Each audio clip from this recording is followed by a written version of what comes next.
They thought the river only took the foolish. But this time, it chose her. Every 7 years, under the silver glow of the moonlit tides, the kingdom of Duma gathers by the forbidden river Okoala. There, 4 maidens are chosen. One becomes queen. The rest are never the same. This year, among the chosen was Naima, the weaver's daughter with fire in her eyes and a birthmark she was told to hide. The elders called it cursed. The other girls laughed behind her back. But Naima was tired of shame. Tired of silence. Tired of being forgotten. So, she made a deal. Not with the gods who dwell in daylight, but with something ancient. Something cold. Something coiled beneath the riverbed, waiting. What happened next would enchant a prince, drain the life from innocent girls, and awaken a banished serpent god. It would pit one maiden's hunger for love against another's duty to truth, and drown an entire kingdom in whispers. They thought she only wanted a crown. But what Naima carried in her belly was a god trying to be born. This is the story of how one cursed maiden broke the sacred laws of the river, and how her choice would haunt the waters of Duma for generations. Before we dive deeper into this epic tale, we'd love to know, where are you watching from? Tell us in the comments. And if you love high-stakes fantasy filled with mermaids, magic, love, and sacrifice, don't just watch, be part of our adventure. Like this video, share it with someone who loves powerful stories, and hit that subscribe button. Because tomorrow, we've got an extra special story lined up for you, and trust me, you won't want to miss it. Long ago, before even the oldest trees in Duma were young, the people knew the river had a spirit. The Okoala River was not like other rivers. It did not sleep at night. It whispered. It shimmered. It breathed. Don't go near the river after sunset, the elders would warn. That is when the mermaids come out. They don't like to be disturbed. And yet, every 7 years, the whole kingdom gathered at the very same river to celebrate the festival of the moonlit tides. Why? Because of an ancient promise. A long time ago, the mermaids of Okoala made a pact with the royal family. If the people respected the river and honored its spirits, the mermaids would protect the kingdom from drought and sickness. In return, every 7 years, the prince would come to the river and choose a bride among 4 maidens. The chosen girl would become a princess. But the others, sometimes they were never seen again. Some believed the river took them. Others whispered that the mermaids had their own reasons. In the heart of Duma stood the great talking drum tower. Made of red clay and painted with white ash, the tower rose high above the houses like a termite mound kissed by the sky. That was where the drummers played each moonrise to call the kingdom to gather. On this day, the drumbeat was louder than ever. Dum-dum-dum. Dum-dum-dum. The sound rolled through the villages like thunder over hills. Children stopped chasing goats. Women left their cassava fires. Men tied red cloth around their heads and lifted wooden stools to carry to the river. The festival had begun. In a small village called Elu, not far from the edge of the great banana forest, a little girl tugged at her mother's wrapper. "Mama, is it true the prince will marry one of the 4 girls tonight?" she asked. Her mother, who was frying bean cakes over a fire, smiled. "Yes, child. It is true." "Will he marry Naima?" the girl asked again, licking honey from her fingers. The mother paused.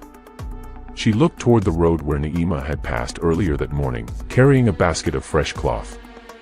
"We do not speak her name too loudly," the mother said softly. "Why?" the girl asked. "She's so beautiful." "She is different," the mother said, lowering her voice. "She carries the mark of the river. That is not a thing to boast about." The girl looked confused. "But Papa says the river is good." "The river is powerful," the mother replied. "Power can be dangerous if you don't respect it." Down the road, at the village square, 4 young women stood before the elders. Each had been chosen through old customs, dreams, and signs from the river. The people believed the river spirits whispered names to the oldest seer during her sleep. These were the chosen. Sia, daughter of the war chief. Tall, proud, with a jaw as sharp as a cutlass. She walked like a lioness and spoke like a drum. Amara, the drummer's niece. Light-footed, quick-tongued, with a laugh that could calm a baby or call rain from the sky. Imand, daughter of the healer. Quiet, gentle, with hands that healed both wounds and broken hearts. She had once nursed a wounded dove back to flight. And then there was Naima. She arrived last, wearing a simple white wrapper with her mother's finest blue cloth draped across her shoulders. Her skin was the color of wet clay, her eyes dark like roasted kola nuts. She was not the tallest. She was not the loudest. But when she stepped forward, silence followed her like a shadow. Even the wind seemed to stop. The head elder, Baba Fari, stood up. He was so old his beard touched his knees and his back bent like a banana stem after heavy rain. He carried the staff of waters, carved from sacred Irako wood. He tapped it once on the ground. Tap. All gather, he said in a voice that still boomed like thunder. The people sat. Chickens were hushed. Children sat on their mothers' laps. This is the 7th year, Baba Fari said, since the last choosing. The river waits. The prince watches. The spirits listen. He turned to the 4 maidens. You walk with blessing, he told them. But also with burden. He paused. Not all who are chosen for joy. The crowd murmured, but the drummers stayed silent. Naima looked down at her feet. At the edge of the crowd, Prince Toma stood under a tall palm tree. His robe was red like sunset. Around his neck hung the lion tooth of his father, passed down by kings for 100 years. His eyes did not leave Naima. He leaned toward his advisor. Who is that girl? That is Naima, the weaver's daughter, the advisor said. She is marked. The prince raised one eyebrow. What kind of mark? The advisor hesitated. They say she was touched by the river at birth. That she was born during the night tide when the moon turned blue. The prince said nothing. But his gaze stayed fixed. Later, the drums began again. The 4 maidens danced before the crowd. Each girl stepped into the circle, raising dust with their feet and lifting their arms to the sky. The music spoke for them. Sia danced like a warrior, fierce, sharp, proud. Amara danced like wind, fast, light, free. Iman danced like water, calm, flowing, full of peace. Naima danced last. She moved like someone remembering a song from a dream. Slow. Soft. Deep. When she twirled, her white wrapper lifted, and the mark on her shoulder caught the moonlight. It shimmered. And once again, the crowd fell silent. From the river, a faint song began. It was not sung by anyone on land. It was the mermaids. Their voices floated like smoke, high and low, soft and sharp, singing in a language no one truly understood. The sound wrapped around the crowd like mist from the river. And the river itself began to glow. That night, as the festival fires danced and the people sang, the prince's mind was already made. But far beneath the river, something else was waiting. Something ancient. Something hungry. The sun was high above the palm trees. It was the day after the moon festival drums first rolled through the land, and Naima sat quietly behind her mother's weaving hut in the village of Elu. The scent of drying raffia, palm oil, and old clay hung in the air like a tired scarf. Goats bleated in the distance. Chickens scratched at the red earth near the yam barn. But Naima's world was quiet. Too quiet. She was not weaving like she usually did. The loom sat untouched beside her, the threads hanging loose like forgotten dreams. Naima's fingers rested on her lap. Her long braids were tied back with a faded blue ribbon. Her shoulders were bare, and on one of them, bold, black, and curved like a serpent, was her mark. She didn't try to cover it anymore. What was the use? Naima, her mother called from inside the hut, are you just sitting there again? I am thinking, Naima replied softly. Her mother stepped out, carrying a long strip of indigo-dyed cloth. Her face was strong, lined with years of sun and smoke. Her hands were the hands of a woman who had fed a family with her fingers, not magic. Thinking will not bring the cloth to life, she said, sitting beside her daughter. Why are you not helping me today? Naima looked away.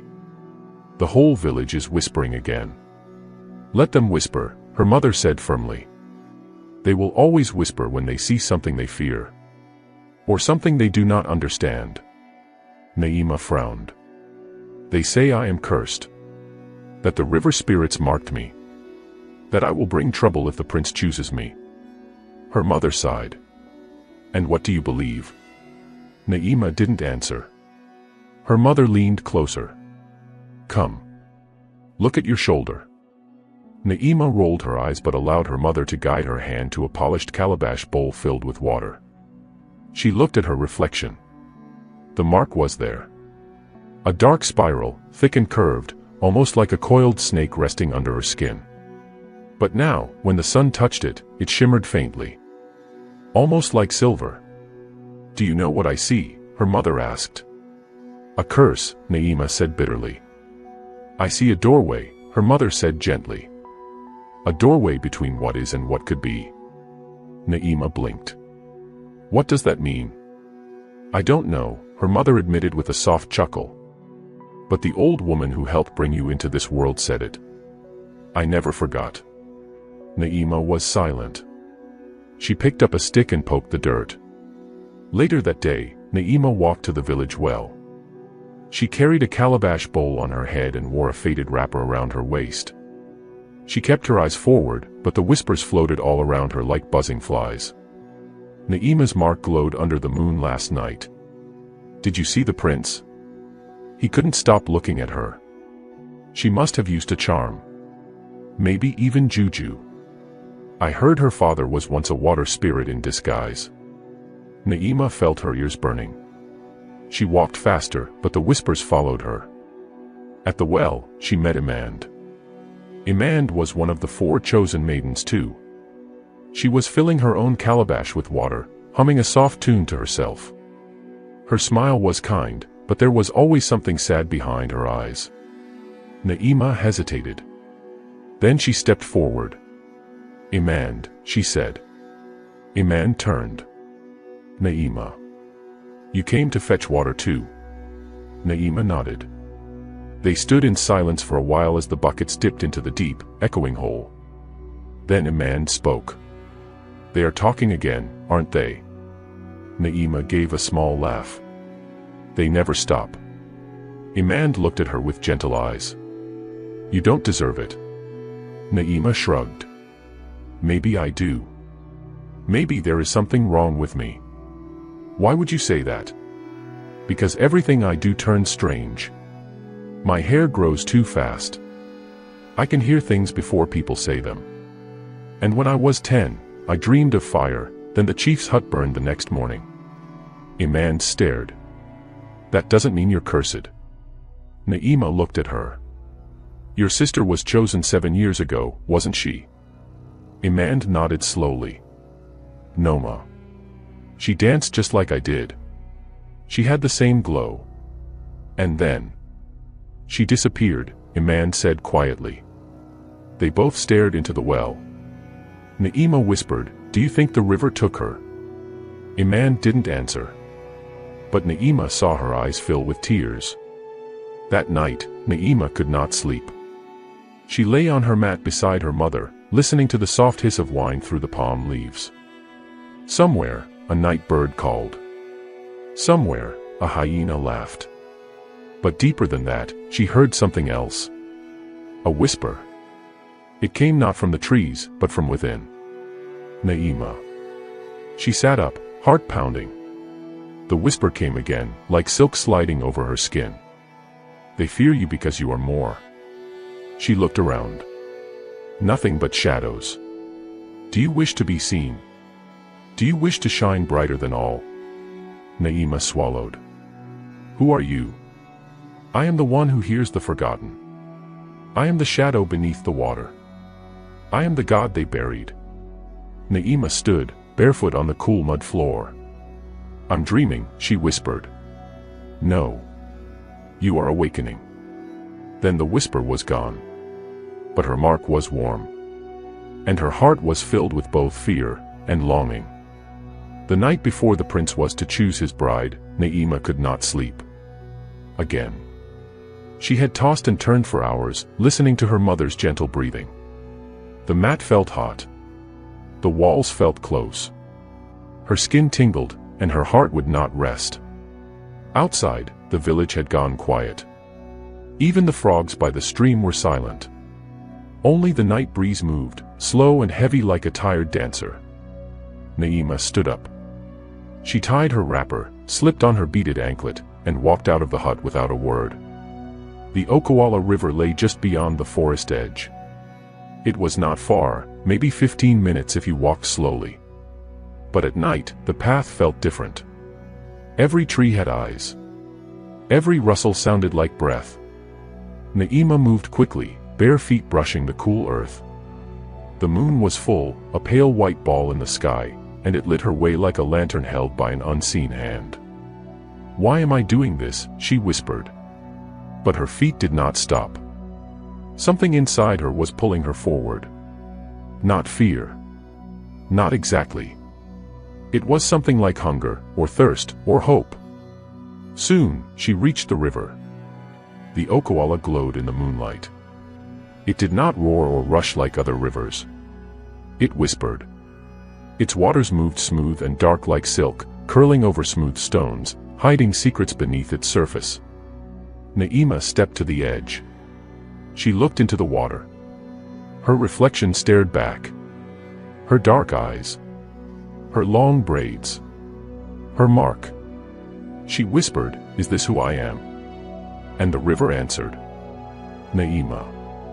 Her name rose from the water like smoke. She stumbled backward. Who is that?" The water rippled. Then something began to rise. First, a shadow. Then a coil. Thick. Black. Wet.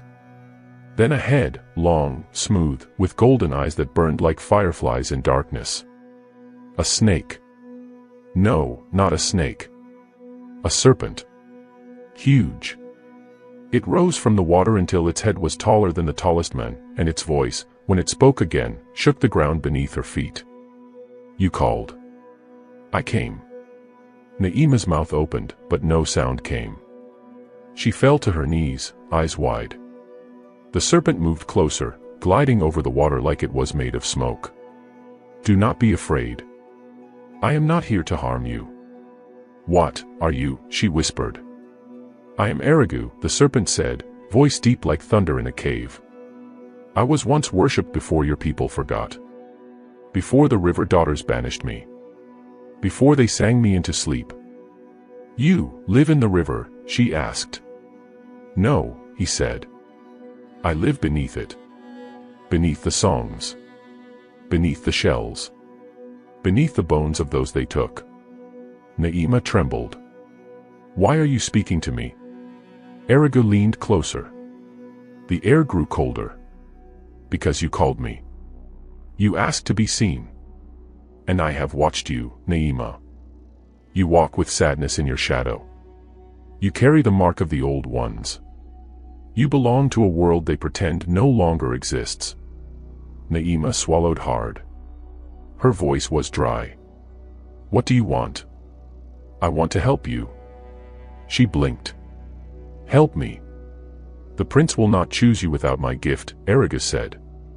"But if you take my charm, his heart will belong to you alone. He will love no other.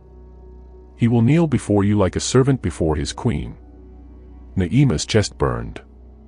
The thought of the prince, his smile, his eyes, the way he had looked at her during the dance, filled her like a warm fire.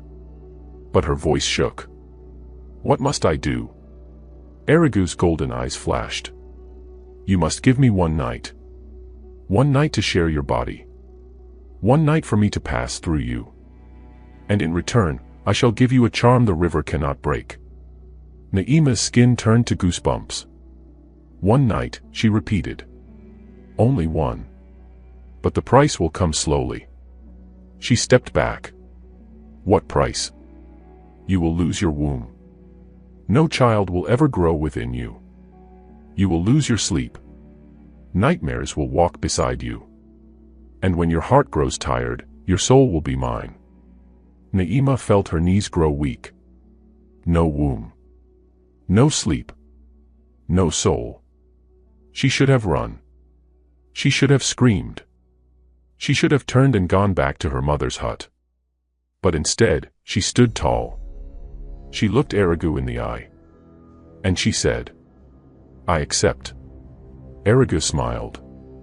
The river turned darker. He opened his mouth, not with teeth, but with light. Silver light that wrapped around Naima's body like cold chains. It lifted her into the air. Her eyes rolled back. Her breath stopped. She floated over the river, then sank beneath it. Down. Down. Down. The water did not choke her. It welcomed her. She drifted past sleeping fish, past sunken drums, past bones buried in the riverbed.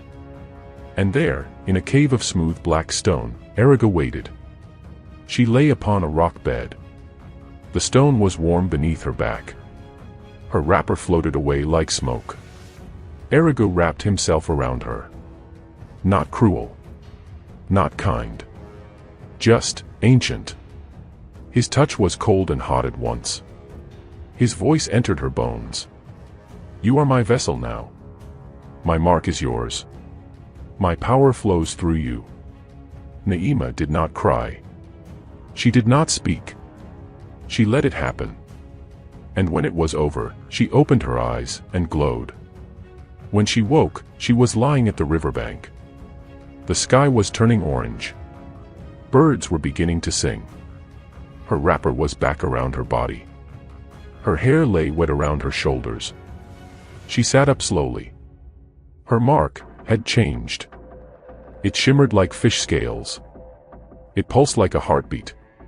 A second mark now glowed on her stomach, small and blue like a moon. Naima touched it.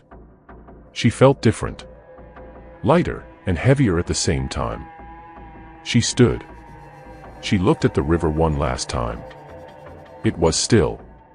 Silent. No sign of Erigu. No whisper. No glow. But deep within, she knew he was watching. She turned and walked back to the village. Tonight was the choosing. And she would shine. When Naima walked back into Elu, the sun had barely climbed over the hills, but already, the village was awake. Roosters called. Children chased each other with palm fronds. Women were sweeping their compounds with short, stiff brooms, and fires cracked as breakfast cassava bubbled in clay pots. But when the villagers saw Naima, everything paused. Someone dropped a bowl. A baby stopped crying. Even the wind seemed to hush. She walked slowly, her steps light and smooth as if she was gliding. Her wrapper clung to her body, still wet from the river, but it shimmered in the light like it had been soaked in stars. Her birthmark glowed. It no longer looked like a dark stain. It looked like something sacred. The curved pattern moved faintly beneath her skin, as if it had a heartbeat of its own. And below her navel, a second mark had appeared, smaller, round, and blue like the river under moonlight. Her hair flowed behind her in long black braids that now sparkled like they had been woven with silver threads. People watched in silence.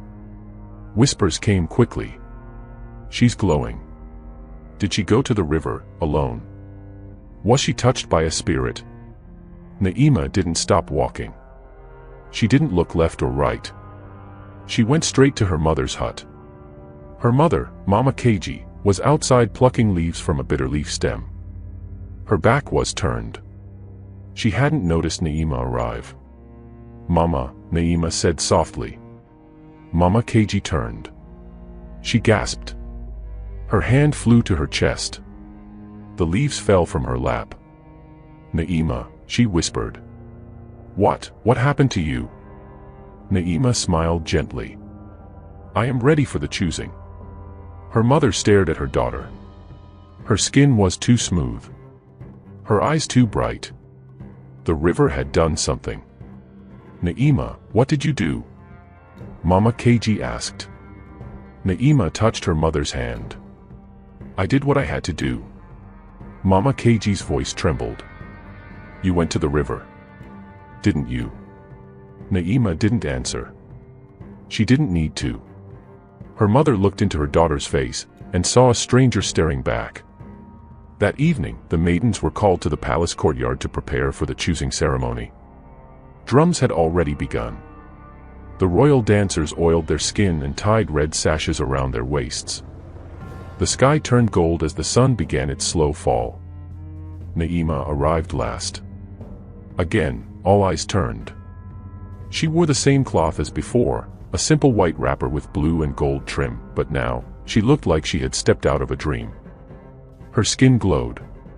Her eyes shimmered. And when she walked, the air itself seemed to follow her. The other maidens stared. Sia, the war chief's daughter, frowned. What is she pretending to be? A river goddess? Amara, the playful one, narrowed her eyes. She wasn't shining like that yesterday. Iman said nothing. But her heart pounded. She looked closely at Naima's shoulder. She remembered that same glow. Her sister, Noma, had it too. 7 years ago, on the morning of the choosing, Noma had walked into the village with strange light in her eyes, just like Naima now. And 3 nights later, Noma was gone. Vanished. Without a sound. Without a trace.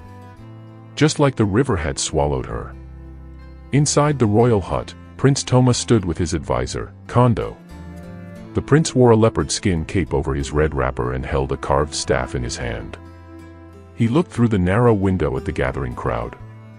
He was calm, but his mind was full. Kondo said, "You must choose tonight, my prince." The people wait. "I know," Toma said.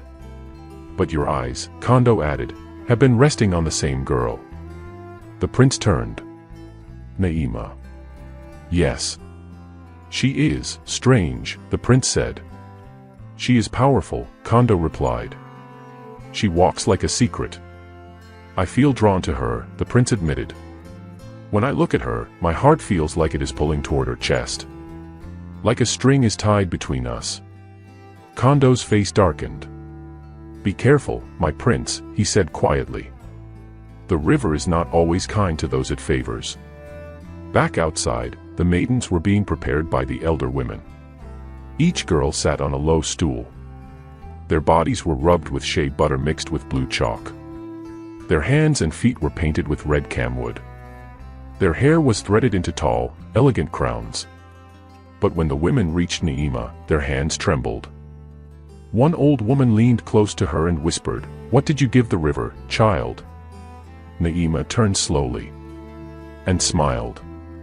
"I gave it what it asked." The old woman said no more.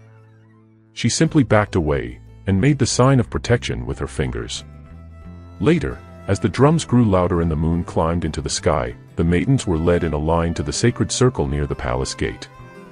People from all over the kingdom had come to watch. Children sat on Father's shoulders. Elders leaned on staffs. The air smelled of burning palm oil, cola nuts, and fear. Naima took her place. The crowd gasped. Even the mermaid's song began to rise faintly from the river, though the river was far away. That had never happened before. Beside her, Imand whispered, "Naima, are you sure this is the path you want?" Naima turned, her eyes soft. "I want to be chosen.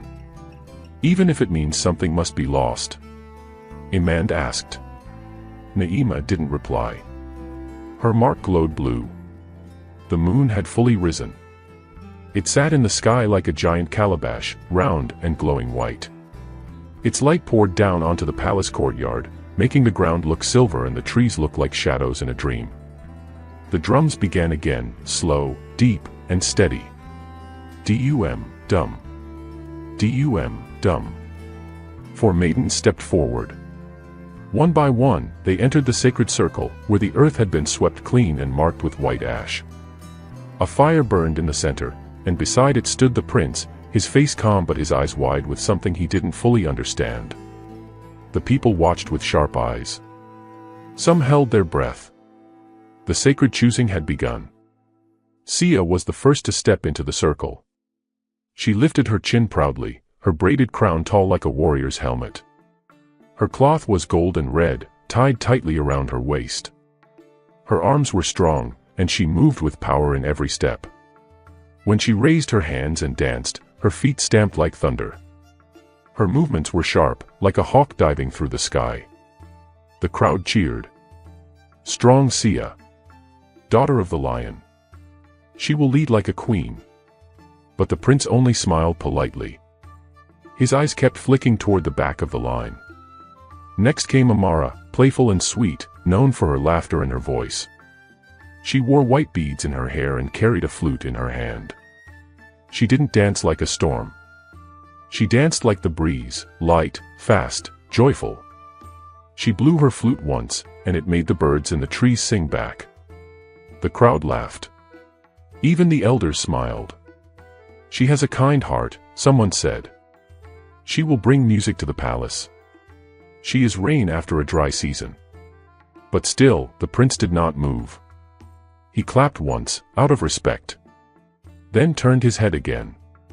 Amand walked slowly. Her cloth was green like healing herbs, and around her neck she wore her sister's old necklace, small cowrie shells tied with black string. She did not smile.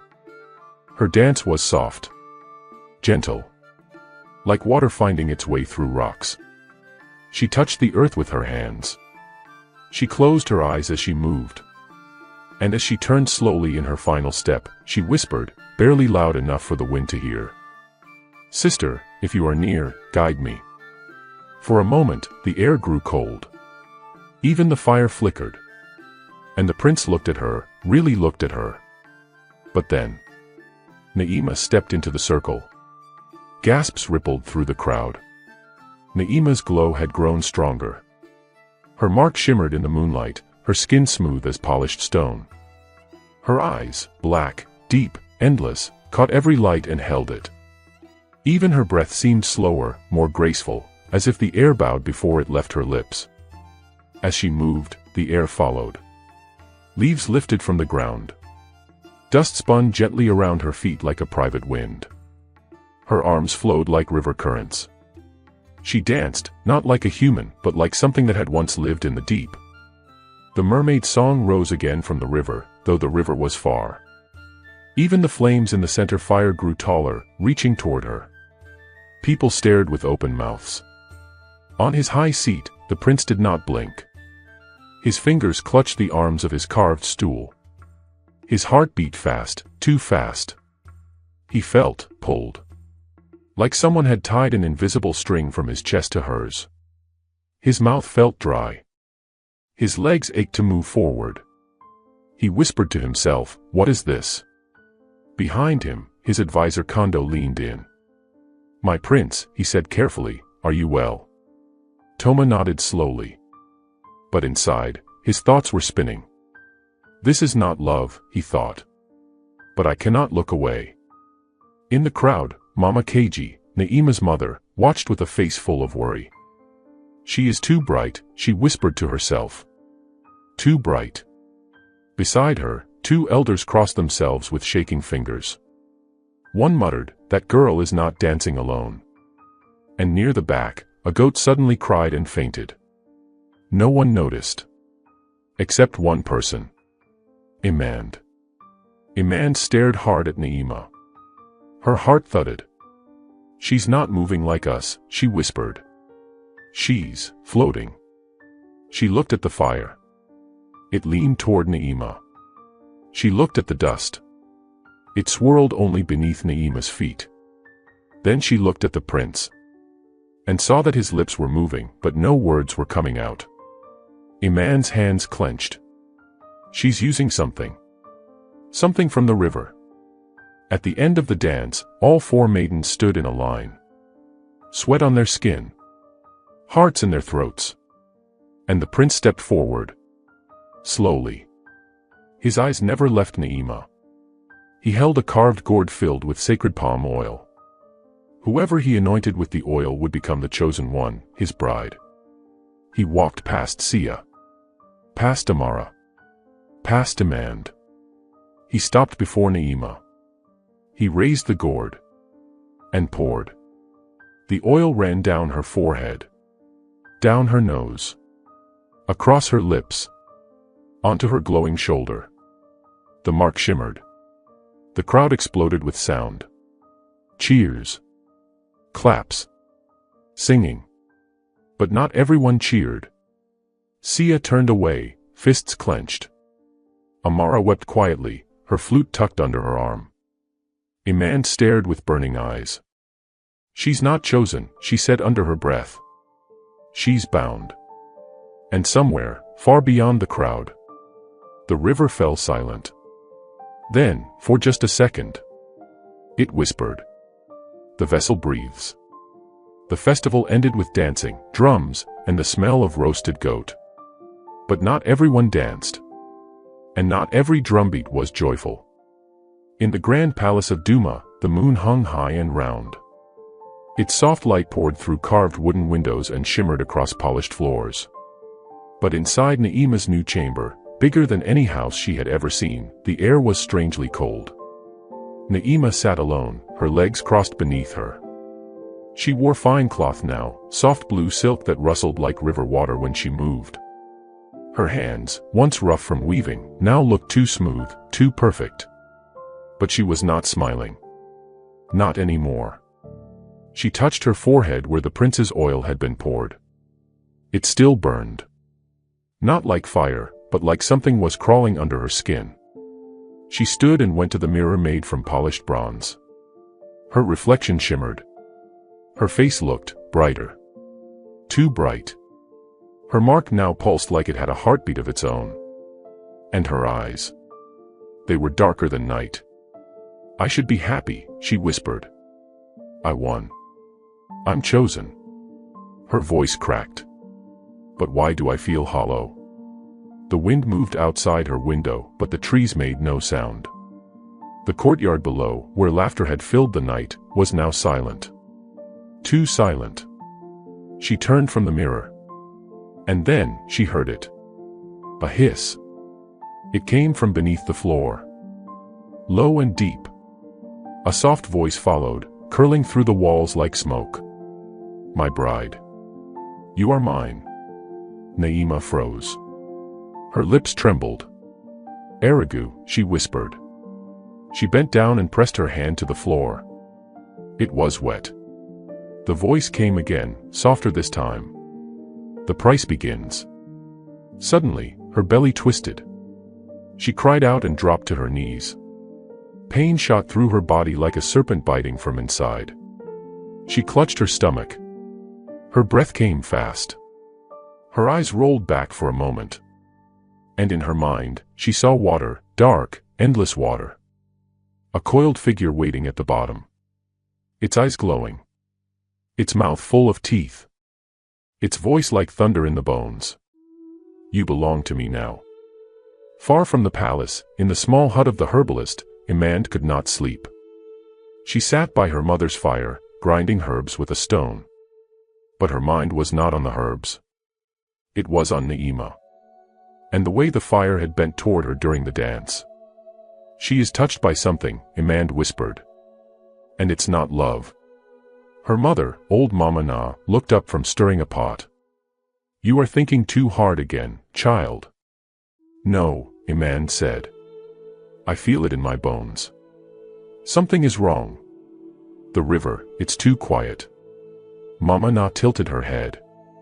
It is the dry season. Rivers fall silent sometimes. No, Mama. Not like this. Imand's eyes burned with worry. Ever since the choosing, it feels like the trees are listening. Like the shadows hold their breath. Mama Na sighed. She put down her spoon and sat beside her daughter. You think it is like your sister, she said gently. Imand nodded. Naya danced in the festival too. And then she vanished. Everyone said she ran away. She was never found, Mama Na said. No one could explain it. I think she went into the river, Imand whispered. Mama Na's hand trembled. They sat in silence. Then Imand said, I want to go back to the river. I want to speak with the old woman, the one who sells calabashes near the rocks. The river hag. Mama Na looked alarmed. People say she hears voices from the deep. Then she may know something. Back in the palace, Prince Toma lay in his royal bed, but sleep would not come. His heart beat too loud. His chest felt tight. He kept seeing Naima's face. Not her beauty. Her eyes. They had looked through him, like they belonged to someone else. Am I in love? He asked the night air. But no answer came. He rolled over and shut his eyes. But as soon as he did, he saw the river again. Black. Deep. And something moving inside it. Something watching him. Waiting. In Naima's chamber, she sat by her water bowl, her body shaking. Her hands no longer felt like her own. She reached into the water and saw her reflection, but it wasn't hers. The face blinked too slow. The eyes glowed faintly. And the mouth whispered, "You are the door." She screamed. And all the lamps in her room went out at once. The next morning in the village of Duma, the sun rose heavy and red, like an omen. Clouds drifted slow and thick, and birds flew low as if afraid of the sky. Imand wrapped a shawl around her shoulders and stepped out of her mother's hut before the first drumbeat of dawn. She carried a small satchel, dried bitter leaf, white chalk, and a broken gourd that once belonged to her sister, Naya.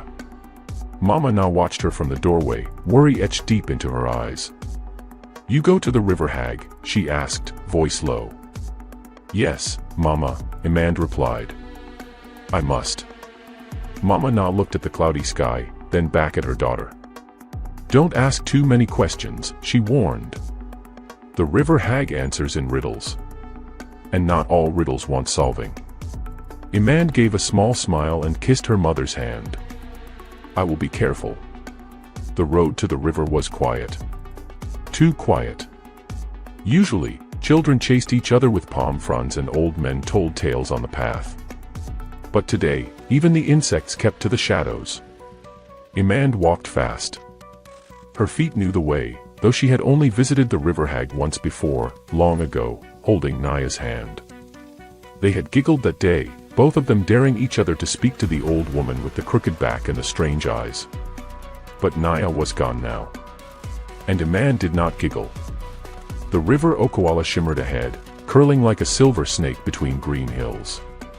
Its banks were littered with stones shaped like skulls and broken clay pots. Old river offerings.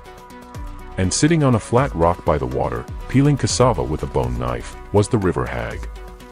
Her name was Mama Eid.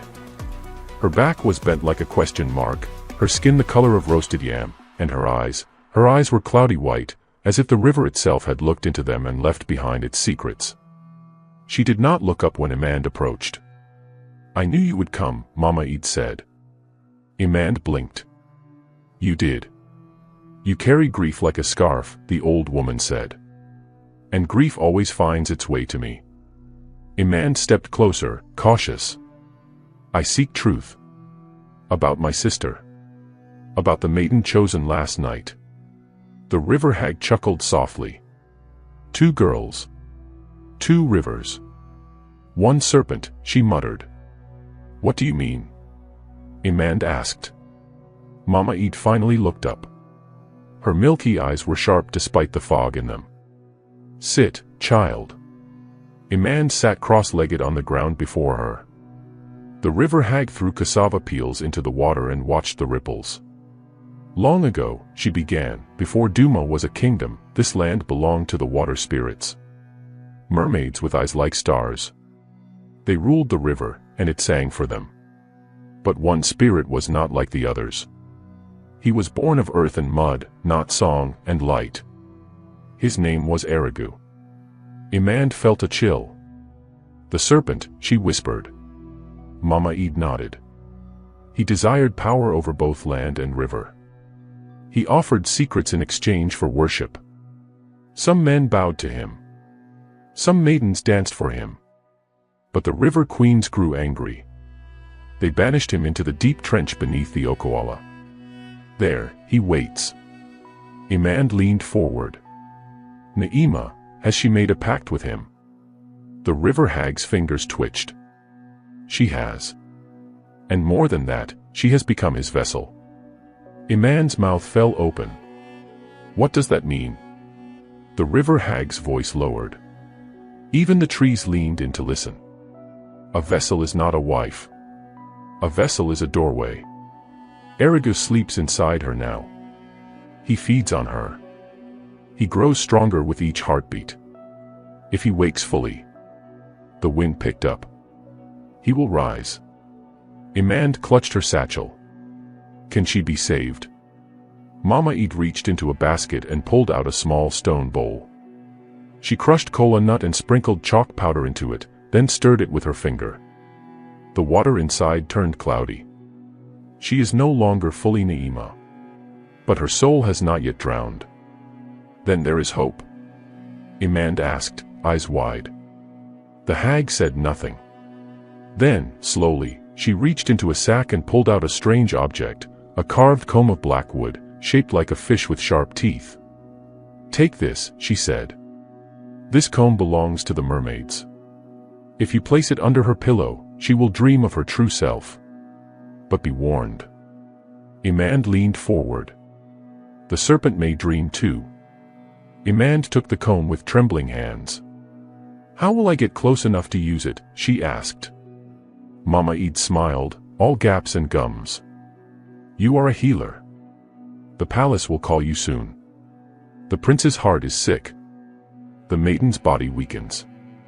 They will ask for help. The clouds above them cracked with distant thunder. Mama Eid's voice dropped to a whisper. When the river begins to whisper your name, child, do not answer too quickly. Some rivers do not forget. Imand stood slowly, her hands clutched around the comb. Her heart beat faster. Thank you, she said. But the river hag was already peeling more cassava, as if nothing had happened. Imand turned to leave. Imand, Mama Eid called suddenly. She looked back. Tell your mother, the old woman said, that Naya danced well, before the river took her. Then she said no more. That night, Imand sat under the stars, staring at the comb in her hand. It was warm, though the air was cold. She whispered to the night, Naima. I will find your soul. I promise. But deep in the forest, at the edge of the river, something stirred. And far beneath the water, in the trench where light cannot reach, something opened one glowing eye. The morning after the festival of the moonlit tides, the royal palace of Duma, usually alive with the sound of warriors chanting and servants sweeping the tiled paths, fell eerily silent. The drums did not beat. The gates did not open. Even the birds in the palace garden chirped with caution. Prince Zubri had not left his chamber since moonrise. In the inner courtyard, Elder Euro, the king's trusted advisor, paced with heavy feet. His long gray beard swayed with each step, and his bronze staff tapped nervously against the red clay tiles. We must summon a healer, he said, staring into the sky as though looking for an answer in the clouds. Chief Toba, the palace guard commander, crossed his arms. We've already called the herbalist from Itumo. He gave the prince bitter cola and goat blood to drink. Nothing worked. Then call someone else, Euro said, his voice strained. The prince's eyes no longer follow the sun. And the chosen maiden, Naima, sleeps like she's drunk with spirits. A third voice, softer and steadier, broke in. It was Queen Agil, standing at the doorway with her wrapper tied tightly around her. Her face was calm, but her fingers twisted her coral beads nervously. Send for Imand, she said. The healer girl. Her mother cured my sister's womb years ago. And the girl, she has the eyes of one who listens to the wind. The men bowed. Bring her quickly. That afternoon, Imand sat outside her mother's hut grinding herbs when the palace guards arrived. Their cloaks were golden, their faces blank as masks. One of them stepped forward. Imand, daughter of Na the widow, the queen requests your presence. Mama Na gasped from the doorway. What happened? Imand asked, rising. The prince is ill, the guard said. And the maiden Naima, too. Iman's heart thudded. I will come. She tucked the mermaid's comb deep inside her satchel, hidden between dried shea bark and cowrie shells. Mama Na grabbed her daughter's hand before she could go. Iman, she whispered, do not let your heart outrun your head. This sickness, it smells of the old river stories. Iman nodded. I know. And with that, she followed the guards to the palace. The palace of Duma. Iman had never stepped so deep into the king's home. The walls were painted with lion hunts and moon dances, the air thick with the scent of incense and perfume. A maid led her through the hall of carved elephants to the prince's chamber. The moment she entered, the hair on her arms rose. The room was too cold. Too still. Prince Zuberi lay on a bed of lion hide, his eyes half closed, skin pale, sweat glistening like river dew. Beside him, Naima sat on a stool, her back straight, her face like stone. Iman swallowed. Your Highness, she said softly. The prince did not answer. Queen Ajil stood at the window, watching. He won't eat, she said. He mutters strange things in his sleep. He calls a name that doesn't belong to him. Sometimes he speaks in a voice that sounds like a whisper through stones. Iman stepped forward, her satchel clutched tightly. She knelt beside the prince and touched his forehead. It was burning, yet his skin was cold. Like water trying to become fire. He is trapped, she murmured. Trapped by what? The queen asked. Iman looked at Naima. The maiden's skin glowed too perfectly.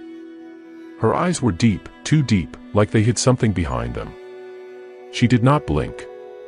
Iman reached into her bag.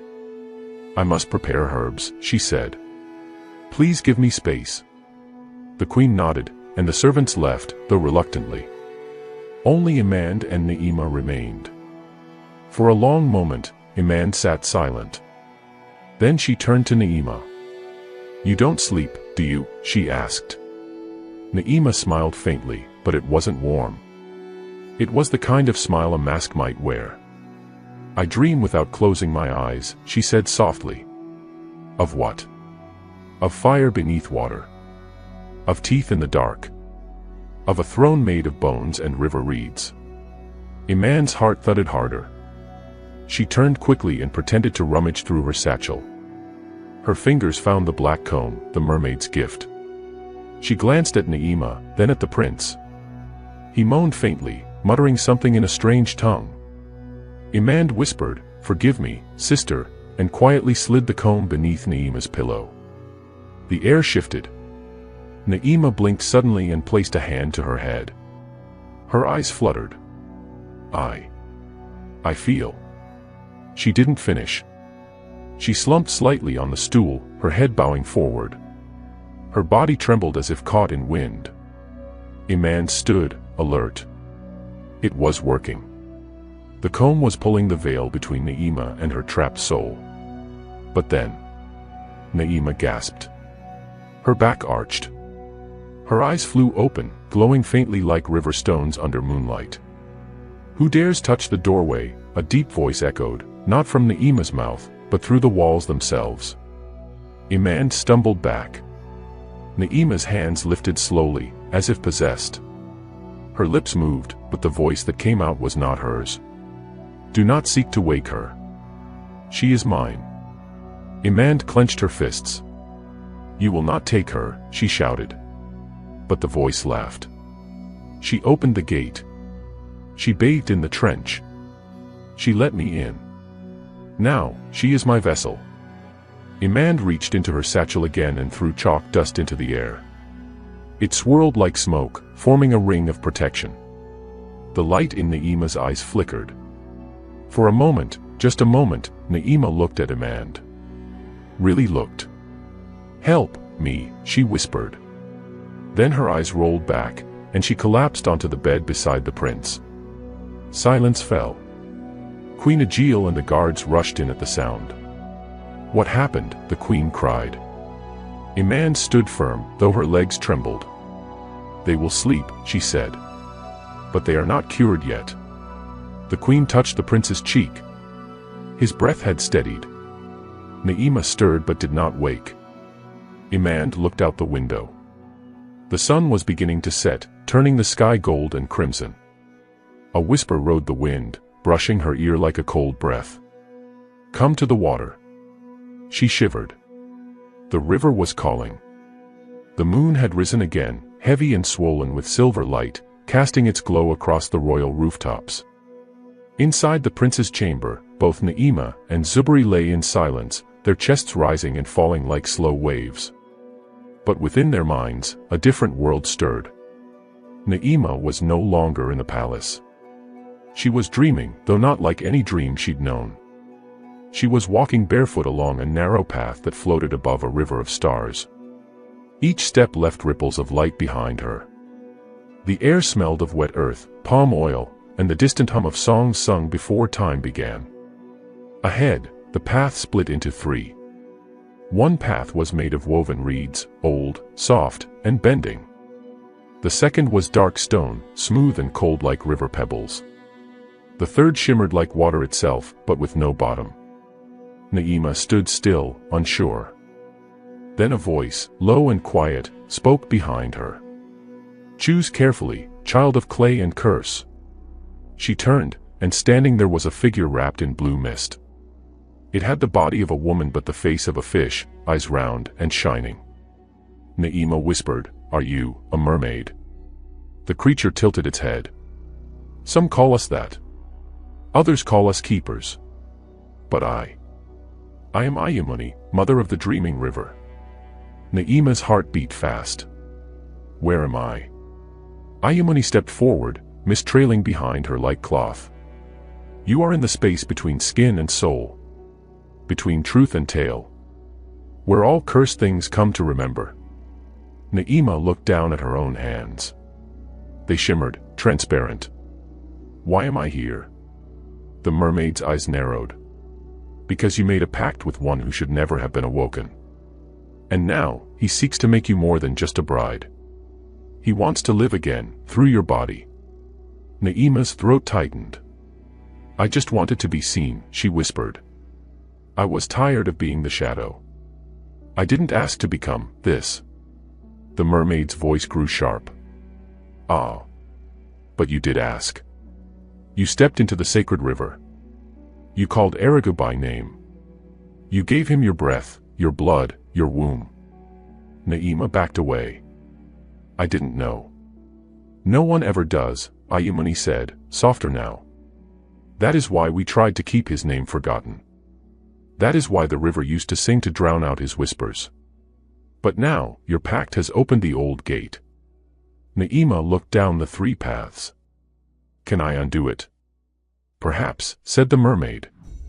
"But not without cost." "Then tell me what to do." Ayamuni pointed to the path made of reeds. "Walk the first path. It is your memory. If you can face what you gave up, you may find the key." Naima stepped forward. The moment her foot touched the reed path, the world melted. She stood in her father's weaving hut. It was hot.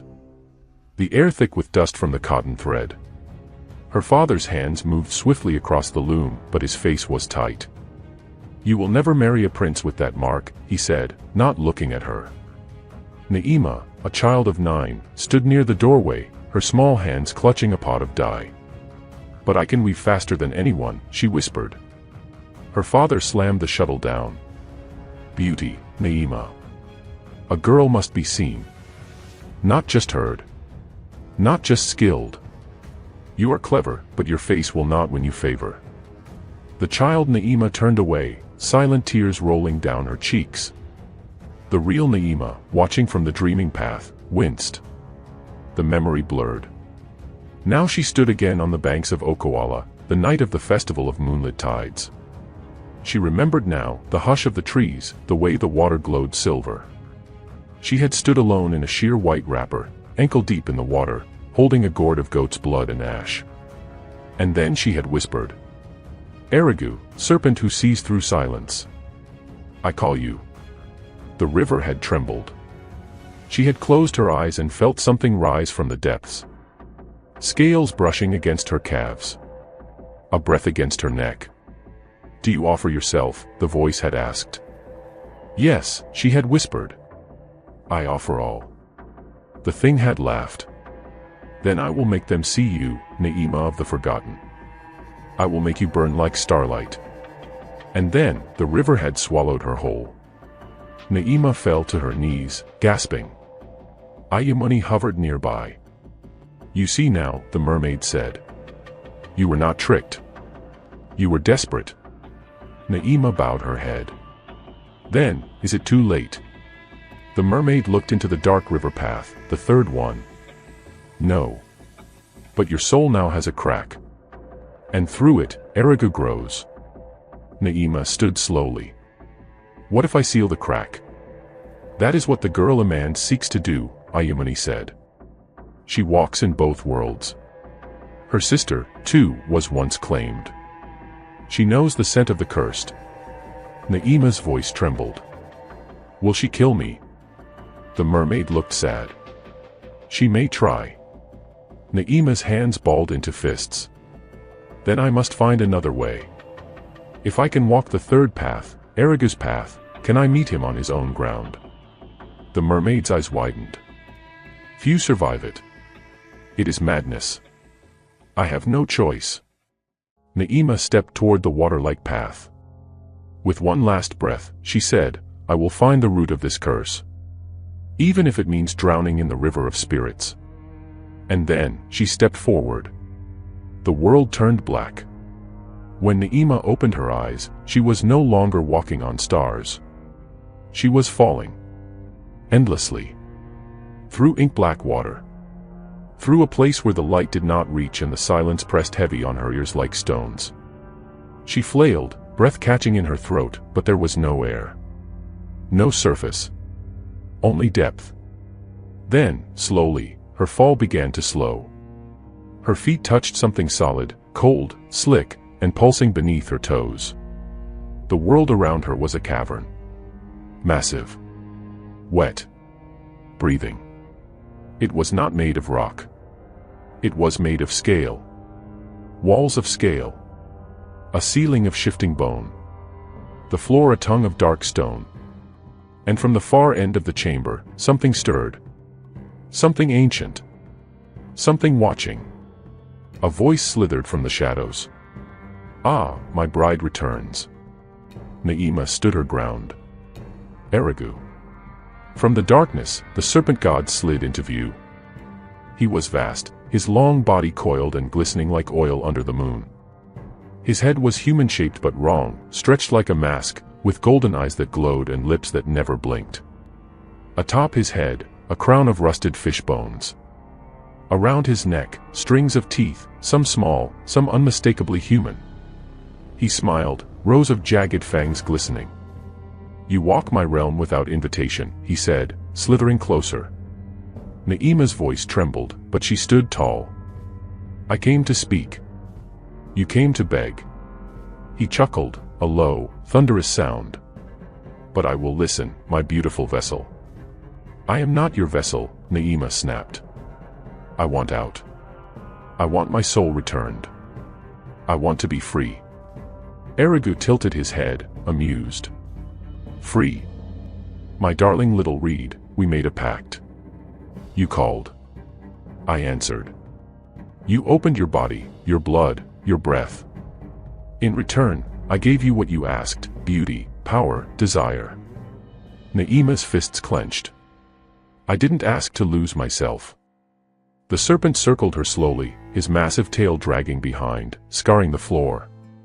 "Do you think power comes cheap? I fed you river light. I wrapped your voice in honey. I bent a prince's heart. Did you not relish their stares? Their envy? Their worship?" Naima looked away. "I did, at first. Then why now, child? Why seek to run?" She looked into his eyes, tears forming. "Because I'm empty inside. I can't sleep. I can't dream. I feel like I'm watching myself from far away. Like my skin doesn't fit anymore." The serpent hissed softly. That is my growing. What? Your body is a shell, dear Naima. A clay pot. And I am pouring myself into it. Slowly. Gently. By the final moonrise, I will wake again, with your face. With your feet. I will dance among mortals, and they will never know. Naima's breath caught in her chest. You said you'd make me shine. Not steal me. The serpent's face twisted. And you believed a god speaks truth. He let out a rattling laugh, echoing through the cavern. Naima stepped back. Then I'll stop you. I'll break the pact. Erigu's body tightened, coiling high around her. Break the pact. His voice now thundered, shaking the walls. You are deep inside me now. Your soul is stitched to my own. You could no more unmake us than a bird could fly back into its egg. Naima's lips trembled. There must be a way. The serpent stilled. One, he said slowly. There is one way. She looked up. Tell me. His eyes narrowed. You must find the first gift. The very first gift you gave to me. Before the blood. Before the charm. Before you even knew my name. Naima blinked. What gift? The serpent grinned wide. Find it, and you may yet crack the bond. Fail, and you will waken the world with my soul behind your eyes. He coiled once more, now fading into shadow. Tick, tock, Naima, moonrise is not far. And with that, the floor beneath her vanished. Naima fell again, this time with a scream. Village of Bateau, Iman's hut. Meanwhile, far above, Iman crouched by her fire. The beads in her hair clinked gently as she pounded a mixture of herbs in her wooden bowl. Zanu, her goat, stood nearby, chewing noisily. Zanu, Iman whispered, the dreams are growing darker. She took a sip of the bitter brew she had prepared, clay root, serpent skin, and a touch of cola. Her eyes fluttered shut. And then, she saw Naima. Falling. Screaming. The image was sharp, as if her spirit were standing in the very air above the sleeping maiden. Iman gasped and fell back. She's inside it now, she muttered. Too deep. From outside, an old voice called. Iman. You in there? She opened the door. It was Mama Yaya, the village spirit teller. Bent and gray, with a staff made of crocodile jawbone. Iman bowed quickly. Mama. Yaya stepped in, her eyes dark as river clay. The curse is waking. The fish in the river are dying. The moon won't rise full. Something old stirs, child. I've seen it, Iman whispered.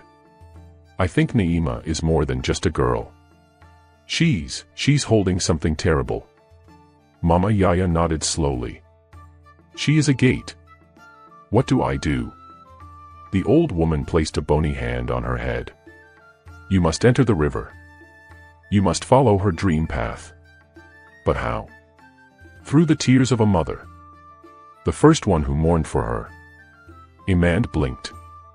My mother is gone. Mama Yaya looked deep into her. Then find the one who cried for you. The one who still cries. Iman's heart thudded. Her sister. Zula.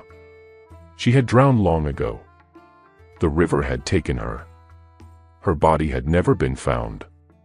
Iman's breath hitched. Then I'll find her. She grabbed her calabash, tied her wrapper tight, and kissed her goat on the nose. Zanu, watch the hut. The goat sneezed. And Iman walked into the night, toward the river that never forgot. The river at night was a different thing. By day, the river Okawala was a place of songs, fishing canoes, laughter, and children with slippery legs who splashed in its arms. But by night, it became a throat. A deep one. One that whispered, swallowed, and remembered. Iman stood at the riverbank, holding a gourd filled with river chalk and her sister's old comb. It was carved from ivory-colored wood, shaped like a crescent moon, and its teeth were broken from years of use. She had kept it in a box made of tortoiseshell, hidden away, untouched. Now it trembled in her hands, as if remembering its owner's ghost. The air was still. Even the crickets dared not sing. Imand looked up at the moon. It was thin tonight, like a blade. She knelt beside the river and drew 3 white lines across her chest with the chalk. One for herself. One for Naima. And one for Zula, the sister who never came home. Her voice trembled as she spoke. Great river, I come not with pride. I come not with power. I come with a broken heart and the name of one you took. She placed the comb on the water. Zula. If you still walk in the river's dream, come to me. The river accepted the comb. It drifted gently for a moment, spinning in a slow circle. Then it sank. Not fast. Not rough. It simply dipped below, as if someone below had plucked it. Imand waited. Wind brushed her face. The moon flickered. Then she saw it. A shape in the water. At first, it looked like nothing, just the glimmer of a fish. Then it rose higher. And she realized it was hair. Dark, wet, floating like seaweed. Then a face. Pale. Familiar. Her breath caught. Zula. The water parted, and her sister emerged, not walking, not swimming, just rising. Her eyes were closed. Her lips were blue. And yet, she was whole. Wearing the same red wrapper she had vanished in. Anklets of cowrie clinked at her feet. Then her eyes opened. They were not human anymore. Imand, Zula said. Her voice sounded like 2 voices speaking at once, one soft, one echoing from under the water. Imand's lips trembled. You died. We never found your body. Zula floated closer, feet just above the water's surface. I became memory. The river is a womb for souls lost too young. Tears filled Imand's eyes. Why you? Why did it take you? Zula didn't answer immediately. Then she whispered, because I saw him. Erigu. Zula nodded. I was bathing. He came in the form of a handsome boy. He smiled. He spoke sweet words. And when I leaned close, he kissed me. Imand's heart pounded. I thought it was love. But when I opened my eyes, his face was gone. Only fangs remained. Her voice cracked. He dragged me under. I screamed, but water filled my throat. My soul never left. I became part of this place. Imand reached toward her. I want to bring you back. I want to fix this. Zula shook her head slowly. No, sister. You cannot save me. But you can stop him. Imand's eyes burned. Tell me how. Zula looked up toward the distant hills. There is a cave, deep beyond the northern trees, where the river begins. A shrine older than time. That is where Erigu first slithered into the world. That is where his true name is carved. His name. Zula nodded. Gods cannot be broken with fists or fire. They must be called by their first names, the names they were given by the sky, before they took other forms. Imand's breath caught. If I find it, I can stop him. If you speak his name under moonlight, Zula said, you can bind him. But beware, sister. Names are powerful, and he knows you seek it now. Imand swallowed. What must I do first? Zula pointed into the dark water. You must pass through the river gate. You must walk the memory of his first birth. Only then will the path to the shrine open to you. Imand nodded slowly. Then she looked at her sister's hand. It was still pale. Still blue. But she took it. Their fingers met, and in that moment, Imand felt everything. The cold of drowning. The terror of being pulled. The silence of being forgotten. And the small, flickering light of memory that had kept Zula afloat beneath the waves all these years. I will finish this, Imand whispered. Zula leaned close. You have one moon. No more. Then, without warning, the river split beneath them. A circle of light opened on the water, glowing blue, like a giant eye. Zula pointed. The gate opens. Walk, sister. A man stepped forward. As her foot touched the glowing water, it did not feel wet. It felt like mist and flame at once. It did not drag her under. It invited her. She looked back one last time. Zula was already fading. "Thank you," Imand whispered. Then she stepped through the gate and vanished. It was not water on the other side. It was a memory. Imand stood on dry land, beneath a sky that moved like ink. The trees around her swayed with no wind. The ground shimmered like snake scales. The air was heavy, full of whispers. Everywhere she stepped, the world responded. She had entered the first river, the place where time began, where Erigu's first form had slithered from mud to shadow. She touched her chest. "I carry the tears of a sister." A voice whispered from the trees. "Then you may pass." Imand walked forward, toward the beginning. Toward the truth. The world a man stepped into did not feel like a place, it felt like a memory wrapped in silence. There was no wind, no sky, no sound, only the endless hush of waterless air. Around her, the trees were strange. Their roots curled like the limbs of sleeping giants, and their leaves shimmered with colors she had no name for. The ground was soft beneath her bare feet. Not muddy. Not dry. Just warm, like flesh. With every step, it pulsed faintly, as though the land itself had a heartbeat. Imand touched a tree trunk. It felt like smooth skin. "What is this place?" she whispered. A voice answered, not with words, but in her bones. "You walk the memory of the river." Startled, Imand spun around. A figure stood behind her. It was not human. It had no face, only a mask carved from bark, with one eye open and one shut. Its limbs were long and thin, and its skin rippled like water. A crown of reeds grew from its head. "Who are you?" Imand asked. The figure bowed. "I am the keeper of the first mud. I remember what no others dare." Imand's heart pounded. "Then you know of Erigu." The keeper's closed eye opened. "Erigu is a wound that learned to speak." Imand's brows furrowed. "What does that mean?" The keeper did not answer directly. Instead, it turned and beckoned. "Come. The river's memory must show you." They walked. The forest parted before them, trees sliding out of the way without sound. The world grew darker. Not like night, but like a dream slipping into shadow. They reached a clearing. And there, at the center, was a pool. Shallow. Still. The surface reflected nothing. "This is where it began," the keeper said. Imand stepped close. "Look into the pool. Not with your eyes. With your sorrow." Imand closed her eyes. She thought of Zula. Of Naima. Of the cursed songs. Of the river's whisper that echoed even when she slept. And then the pool moved. It did not ripple. It opened, like an eyelid. And the memory began. There was a time before humans came to Duma.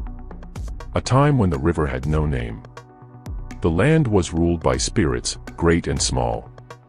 Spirits of thunder, spirits of wind, and spirits of water. Among them was one named Alu, a river goddess with 7 children. She was vast, beautiful, and worshipped by crocodiles and fish alike. Her children were born of foam and starlight, each one a guardian of the river's flow. But one day, while Alu was asleep beneath the moon, something fell from the sky. A shard. A black thing. Not stone. Not spirit. Something other. It landed in the mud. And the mud around it twitched. From it, something began to grow. At first, it had no name. No mouth. Just hunger. It drank from the river's womb. It sucked in the memories of frogs, of reeds, of fish. It shaped itself into what it ate. And when it finally rose, it had taken the shape of a serpent, but with the eyes of a man. The river spirits called it Erigu, which meant, he who was not born. They feared him. But he smiled. He told Alu he had come to learn. He offered her flattery, songs, and gifts of strange power. Her youngest daughter, a playful spirit named Nene, fell in love with him.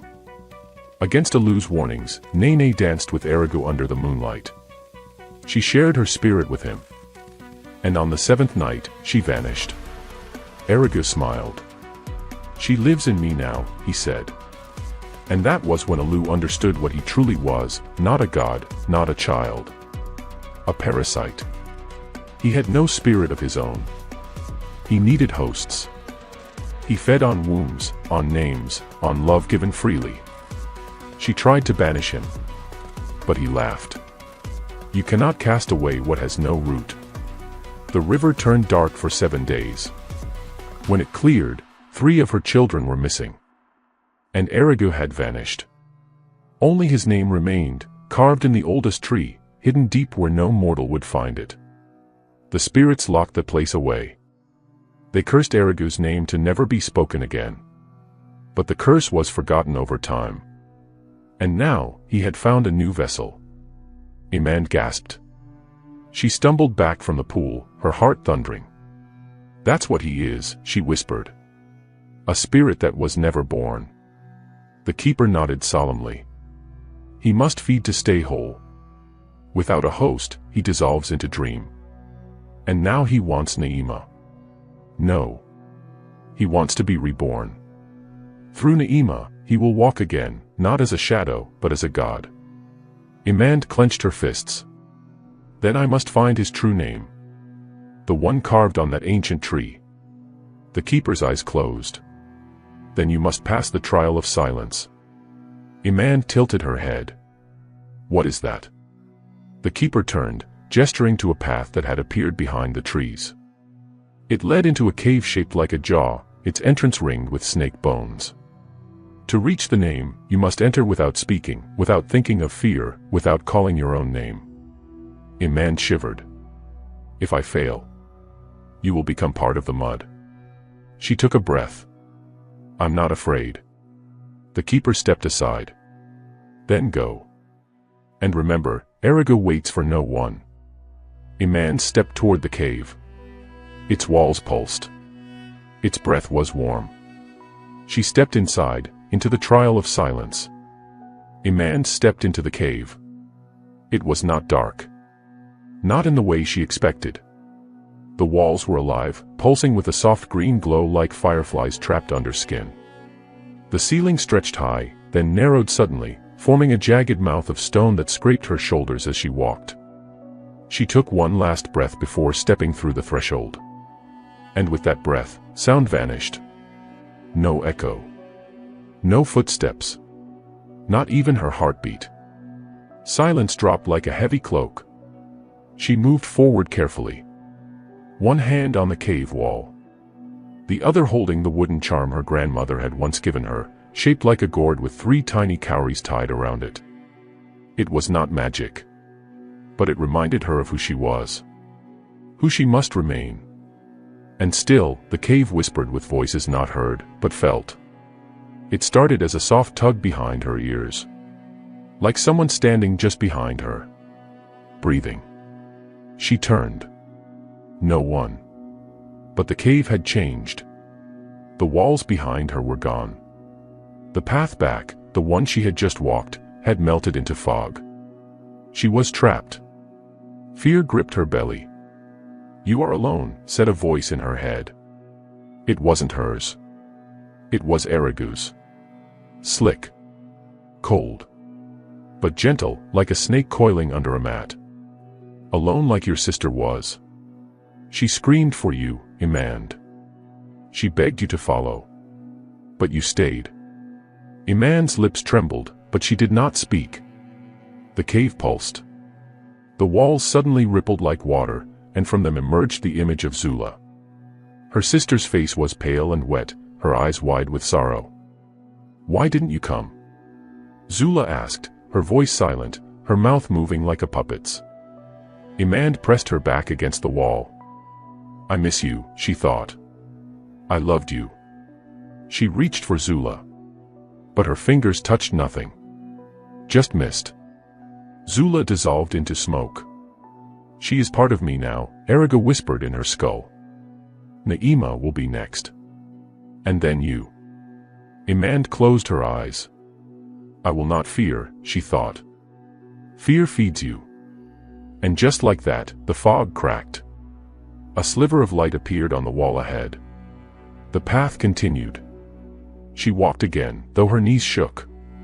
The cave opened into a wide chamber filled with soft golden light. And there, at the center, sat the most beautiful figure she had ever seen. Not man. Not God. Something in between. The figure had deep brown skin that shimmered like polished bronze. Hair of braided night. Eyes that saw everything and judged nothing. He sat cross-legged, smiling gently. I can take your pain, he said, not with sound, but with warmth that filled her chest. Give me your sorrow, and I will give you rest. Imand blinked. I am so tired, she thought. Tired of chasing ghosts. Tired of trying to be brave. Tired of fighting shadows no one else could see. The figure opened his arms. She took one step forward. Then another. He smiled wider. You were never meant to carry this alone, he whispered into her bones. Come. Sleep. Forget. She raised her hand toward him. But the wooden charm in her other palm pulsed. The gourd. The cowries. The memory of her grandmother's fingers tying it onto her wrist. Imand stopped. No, she thought. I want to remember. Even the pain. The golden figure blinked, and his face began to crack. His skin peeled, revealing something wet and scaly underneath. He let out a soundless hiss. Then he vanished. And the path cleared again. She reached a narrow corridor. At its end stood a mirror. Just one. Old. Cracked. Its frame made of bone. She stepped toward it. Inside, she saw herself. But not as she was now. This version of Imand wore rich beads. Her hair was wrapped in silk. Her neck gleamed with gold coils. Her arms bore ivory bangles. She looked powerful. Royal. But her eyes were empty. Say your name, the mirror self-mouthed. Imand opened her mouth, but nothing came out. She had forgotten. In the silence, her name had slipped. The cave waited. Say your name, the image repeated. If you can't name yourself, you belong to him. Imand gritted her teeth. Her fingers clenched the charm. And then she remembered. It was the eve of her naming. She was just a baby in a woven sling. Her mother whispered to the river. Let her be named for strength, not sorrow. Let her name be a song no curse can drown. Then came her grandmother, who placed cowries in her tiny hand and said, This name will protect you, Imand. The one who remembers. I am Imand, she thought. And with that, her voice returned. I am Imand, she shouted. I remember. The mirror shattered. The cave trembled. And in the silence that followed, a single path opened. A tunnel of white stone. At its end, a single tree, gnarled, ancient, glowing with a soft blue light. Its bark was carved with names. One of them pulsed like a heartbeat. She stepped close and touched it. The name was not made of letters. It was a feeling, cold, wet, endless. Erigu. And beside it, a single line. To break him, speak the name backward beneath the moon of forgetting. Imand blinked. The moon of forgetting. A voice behind her spoke. The final moonrise of the festival of moonlit tides. When all eyes are blind with song. She turned. The keeper of first mud had returned. You have passed the trial, it said. Now you know how to stop him. Imand nodded. But what if Naima has become him already? The keeper's eye closed. Then you must be the blade. Iman's eyes darkened. I will do what must be done. And with that, the cave opened behind her, revealing the world above once more. The festival was coming. And the final moon would soon rise. The festival drums had begun. Far above the whispering caves and silent truths, the kingdom of Duma sparkled with color, music, and movement. The great festival of the moonlit tides had reached its final day, the day when the warrior prince would choose his bride. The villagers gathered like ants drawn to sweet fruit. They wore shimmering wrappers and coral beads. Women painted their faces with white clay and dyed their fingernails with indigo. Children danced in circles, throwing flower petals at the sky. All around the palace of shells, the people sang of joy. But beneath the joy, something was wrong. Something off. Naima stood before the royal mirror in the hall of brides. She should have been happy. Her face was the picture of beauty, soft golden skin, high cheeks that seemed carved from honeyed marble, eyes dark as stormy water. Her hair fell like a black river down her back, and around her neck hung a delicate charm shaped like a coiled serpent. The same serpent that now lived inside her dreams. But Naima did not smile. She pressed a hand to her stomach. It was hollow. Cold. Still. Her womb no longer sang with the pulse of life. Her soul no longer dreamed of sleep. And yet, she was more beautiful than ever. The palace maids gasped each time they saw her. Naima is not a girl anymore, they whispered. She's a goddess. Naima watched her reflection. No, she whispered softly to herself. I am not. Behind her, the royal matron, Mother Dada, bustled in. Naima, the prince awaits you in the garden. You must join the other maidens. Naima turned. Her voice sounded far away. Where is Imand? Mother Dada frowned. The healer girl. She has not returned. Perhaps she left in shame. Or in warning, Naima murmured. Mother Dada didn't hear. She clapped her hands. Come. The prince must see your grace before moonrise. Prince Abadil stood under the whispering fig tree, surrounded by drums and dancers. He wore his ceremonial leopard skin sash and carried a carved staff shaped like the river god's horn. But his face was tired. Pale. Hollow. Beside him stood the other two maidens, Amara, the singer, and Ketu, the dancer. But when Naima entered the garden, they stepped back. Because the prince's eyes lit up. It was not joy. It was hunger. His hands trembled. He dropped his staff. Naima walked toward him, her step slow, graceful. Her wrapper shimmered like fish scales in moonlight. The air thickened. Even the drums softened. My prince, she said, bowing low. Prince Abadil reached for her face, but his hand shook. I feel, he whispered. Every time I see you, I forget who I was before. Naima's eyes flashed. That is the charm. His face twisted. Charm. She hesitated.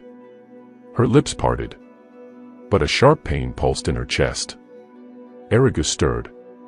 Say nothing, the voice hissed from inside her ribs. You are mine now. She bit her tongue. The prince leaned closer, his breath hot on her cheek. Naima. Tonight, I choose. Her heart skipped. Not in joy. In warning. As the sun sank and the moon climbed, the people marched toward the river. They held lanterns made of gourd shells. They sang songs to the spirits of the water. The priests burned herbs and scattered red feathers on the path. At the edge of the Okawala, the river glistened like silver skin. Its surface was calm. Too calm. The mermaids watched from the deep. They had been waiting. One of them, Akuya, the eldest, whispered, Tonight, the vessel blooms. But the healer walks in shadow. Another mermaid, Nene, pointed to the trees. There. Look. Imand had returned. She wore a blue wrapper like the royal handmaidens and had rubbed river clay into her cheeks to mask her scent. No one recognized her. Not yet. She stood among the crowd, her eyes locked on Naima. Her friend stood on the wooden platform beside the prince, glowing like a jewel. But Amand could see the cracks, her lips too red, her eyes too wide, her body too still. Naima was not herself. Or rather, Naima was no longer alone. Amand whispered to herself, repeating the spell she had learned in the cave without names. Erigu. Uguri. Guriyu. She needed to say the name backward beneath the moon of forgetting. But when was that? A voice answered behind her. The forgetting comes when all dance without question. Amand turned. The keeper of First Mud stood beside her in the form of an old woman, carrying a basket of kola nuts. You must speak the name at the height of the prince's choice. When all eyes are blind. When all mouths sing. Amand nodded. And what of Naima? The keeper's face was solemn. If she has not drowned completely, she may fight him. But if he has rooted too deep, then only her death can stop him from rising. Amand clenched her fists. I will not let her be swallowed. The high priest raised his staff. The drums beat faster. People threw petals into the river. And Prince Abadil stepped forward. His face was pale. His hands trembled. He looked from Amara to Ketu and finally to Naima. The moon turned silver. The crowd began to sing. A chant rose in waves. Choose your light, O warrior brave. Let the river sing your name. The prince opened his mouth. But before he could speak, Naima's body arched. Her mouth opened. And from it poured a hissing song not heard in centuries. The river rose in answer. Erigu had awakened. The water turned black. Fish floated belly up. The moon trembled in the sky. Screams rang out. Amand leapt onto the platform, tearing off her disguise. Naima, she cried. Naima turned. Her eyes glowed like fireflies. And yet, a tear slid down her cheek. Amand, she whispered. Help me. The sky cracked open like a ripe gourd. From the belly of the clouds, a strange red glow began to pour over the land. The moon, once pure and white, now pulsed with a dull, crimson sheen, the mark of the blood moon, whispered only in the oldest songs of the river priests. The people of Duma fell silent. Even the insects stopped humming. Even the frogs in the river held their breath. For they knew something terrible was being born. Naima stood at the edge of the ceremonial platform, her body trembling like a drum stretched too tight. Her feet hovered slightly above the wooden planks. Her eyes, no longer brown, swirled with green and gold. The charm around her neck burned bright as a coal. The prince, paralyzed by her beauty and the spell wrapped around his mind like a vine, tried to speak but could only murmur. Naima, what are you? Naima turned slowly. Her voice was layered, like many voices speaking at once, hers, and something darker, deeper. I am the song you should never have heard. The river behind her began to churn violently. A great whirlpool formed at the center, pulling in light, sound, and hope. Beneath the water, something slithered. Something ancient. Amand stepped onto the platform with her heart thundering in her chest. She could feel the magic boiling in the air. The chant from the river mermaids still echoed in her ears, soft and strong. Say his name when the eyes are blind. Say his name when the mouths all sing. Say his name when the blood moon calls. Now was the time. She stepped beside Naima, grabbed her arm gently but firmly. Naima. Listen to me. You don't have to be his. Naima's body jerked, fighting the words like they were poison. Her face twisted, part pain, part longing, part rage. I didn't want this, Amand, she gasped. I only wanted to be loved, to be seen. I see you, Amand whispered. I always did. Suddenly, a voice burst out from inside Naima's throat. It echoed across the water like thunder in a narrow gorge. You dare interrupt the binding? The platform shook. The crowd screamed and scattered, but the priest stood frozen, their eyes wide with terror. The prince dropped to his knees, tears sliding down his cheeks. "Please, let her go." Naima screamed, but it was a scream full of two voices. One human. One divine. Imand raised both hands. She pulled from her wrapper a bundle of black thread and a bone comb, the tools given to her by the mermaids.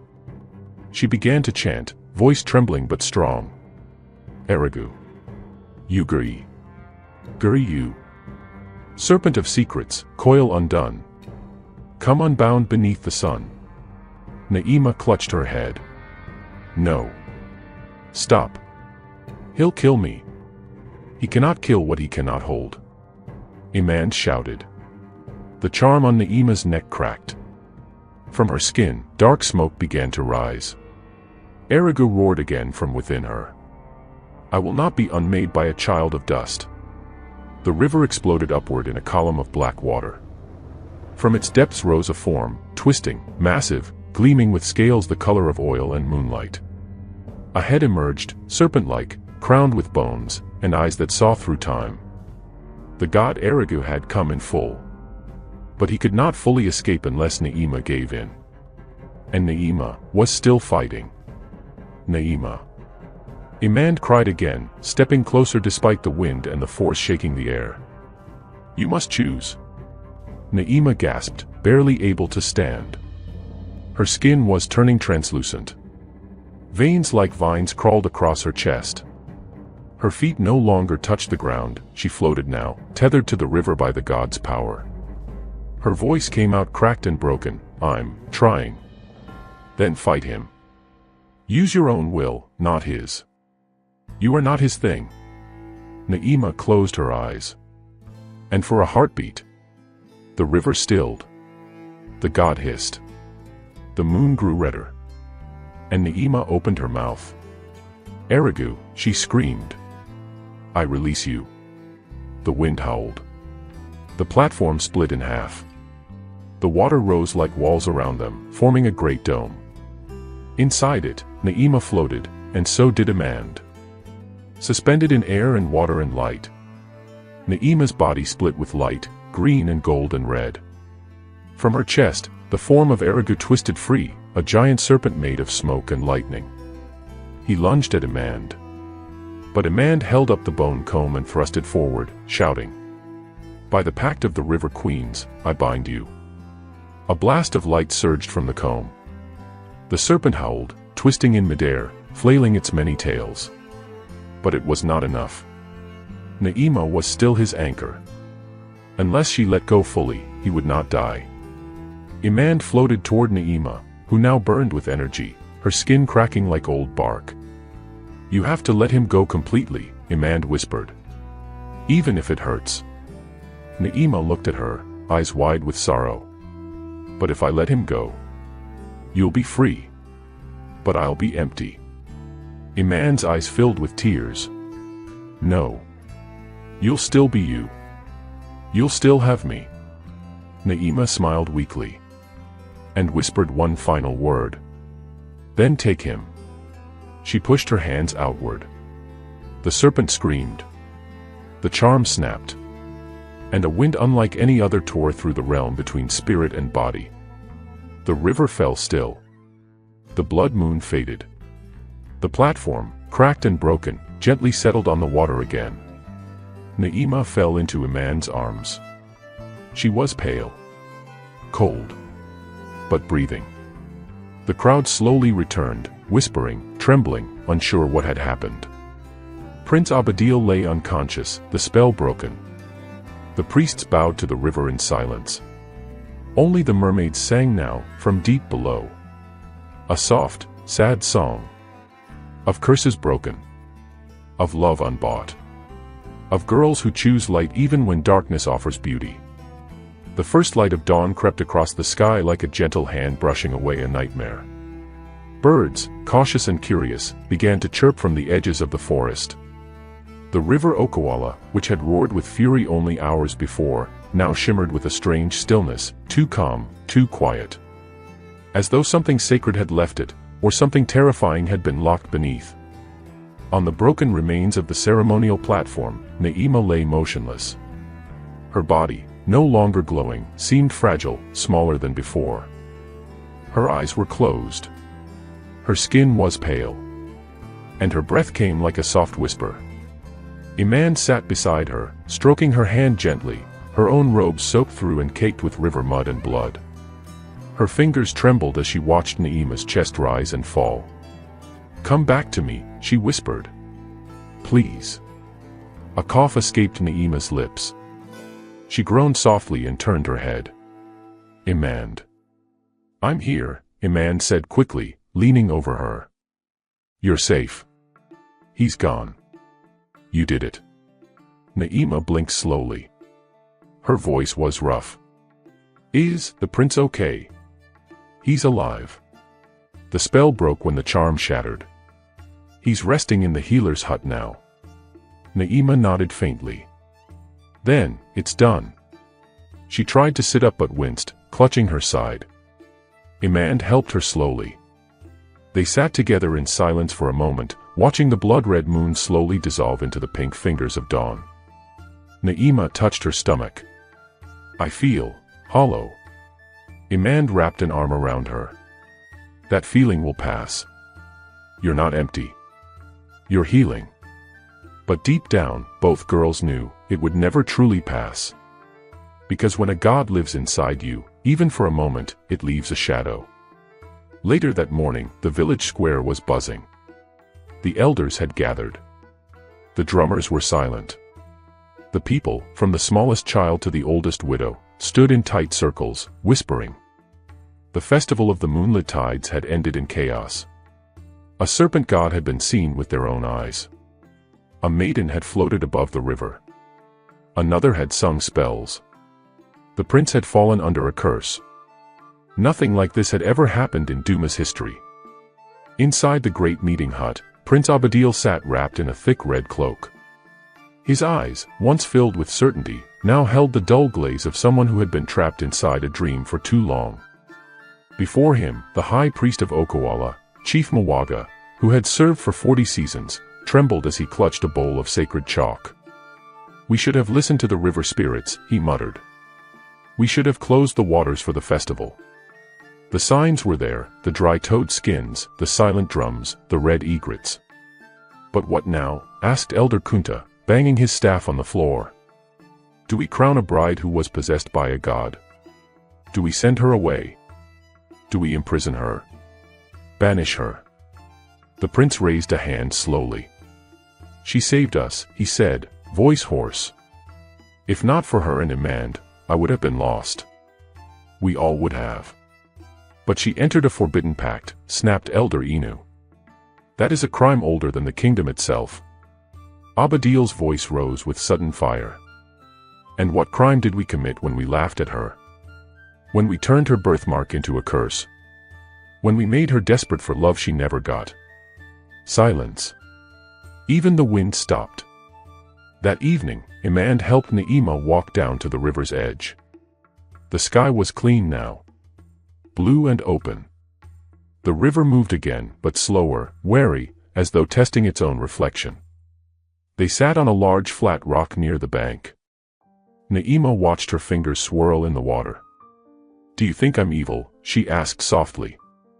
Imand shook her head. "No. You were in pain. You made a mistake." Naima looked up. "But that mistake nearly cost the kingdom." "Yes," Imand said. "It did. But now you have a choice. Let that mistake define you, or let it teach you." Naima sighed. "I don't think I'll ever be forgiven." "Forgiveness starts with yourself." A silence stretched between them. Then Naima reached into her satchel and pulled out a simple wooden hairpin, one she had carved herself years ago, before all of this. She held it out to Imand. "You were the only one who ever saw me. Even when I didn't want to be seen." Imand took it gently, eyes stinging. "And you," she said, "were braver than all of us." That night, Naima slept in the healer's hut. For the first time in weeks, her sleep was deep and quiet. But in her dream, she stood once again at the edge of Okoala. The moon above was white again. The water was clear.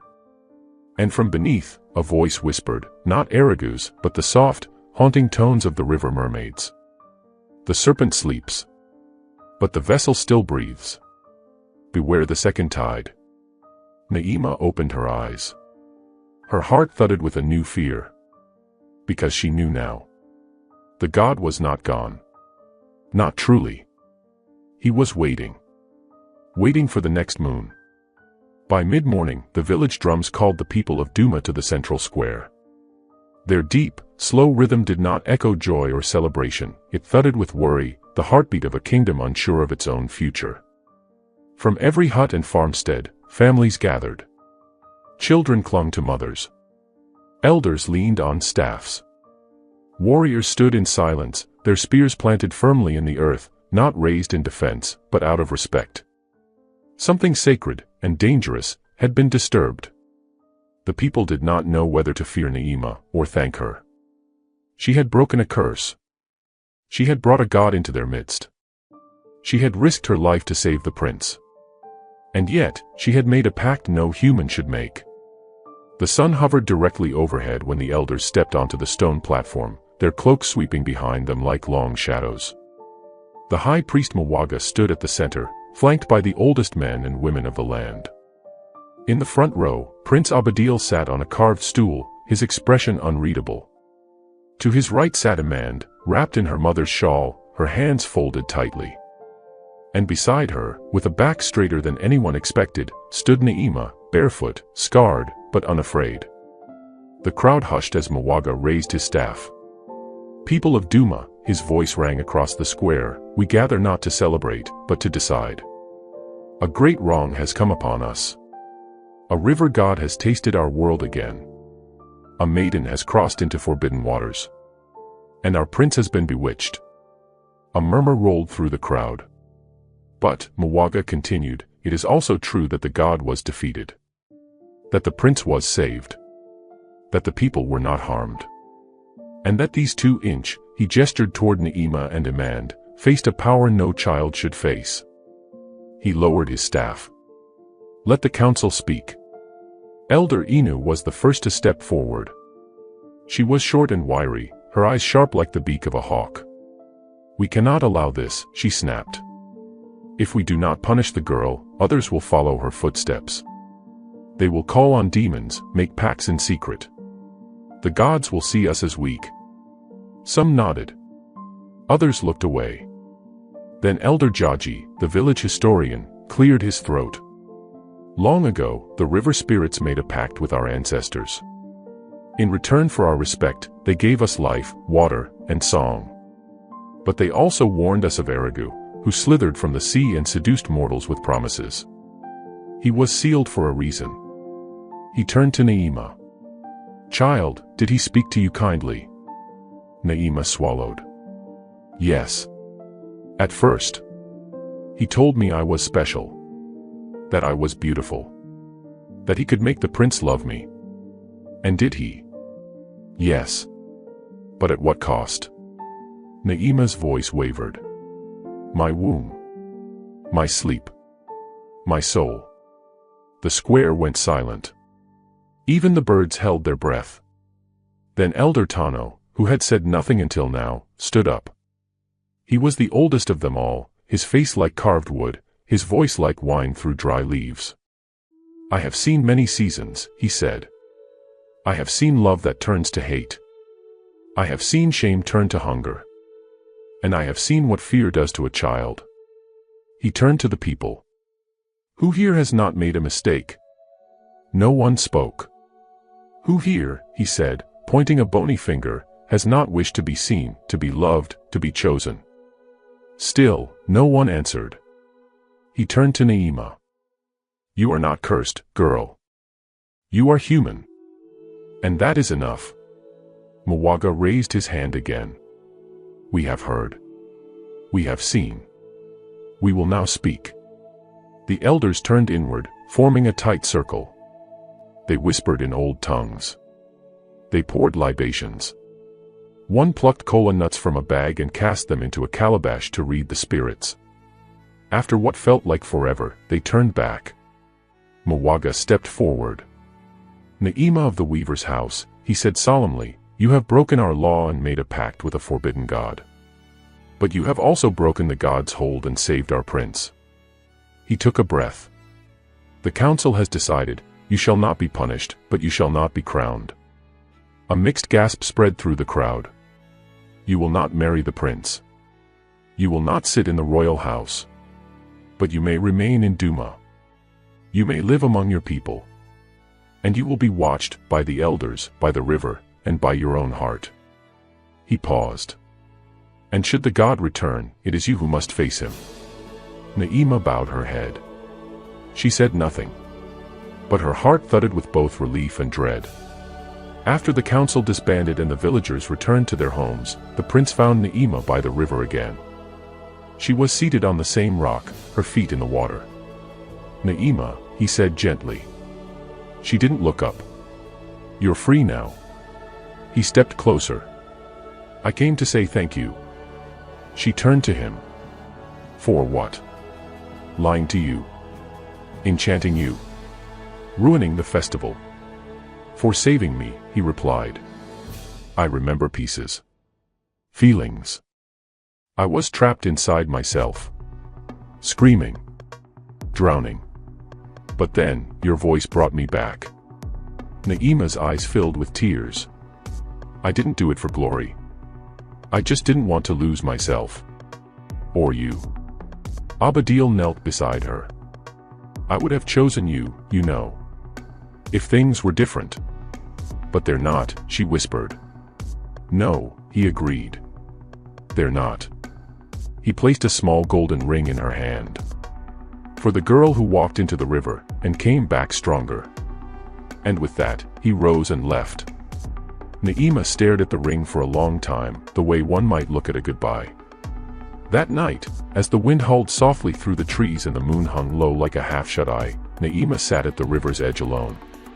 The water shimmered. She reached into it with one finger. It felt warm. Too warm. And from beneath, a voice, softer than a breeze, whispered, "You were mine. You are still mine. The second tide comes." Naima pulled her hand back quickly. The ring fell into the water. And the river swallowed it whole. The sun rose over Duma with a strange hush. Birds chirped, but only in short bursts. The wind moved through the tall palm trees, but it carried a whisper, low and haunting, like someone humming an old song too far to hear but close enough to feel. Naima had not slept. Not a blink. Not a breath of rest. She sat in her mother's hut, clutching a wooden stool, her eyes fixed on the doorway like a guard watching for danger. Even with the prince's ring gone and the elder's judgment behind her, her body still felt, watched. Something had followed her from the river. And it was not done. Imand arrived just after first light. She pushed aside the reed curtain of Naima's door and stepped inside carrying a bowl of warm porridge. "You need to eat," she said gently, placing the bowl beside her. Naima looked up. Her face was pale, her eyes sunken. "I can't," she whispered. "He's still here." Imand frowned. "Erigu." Naima nodded. "He speaks to me. In dreams. When I bathe.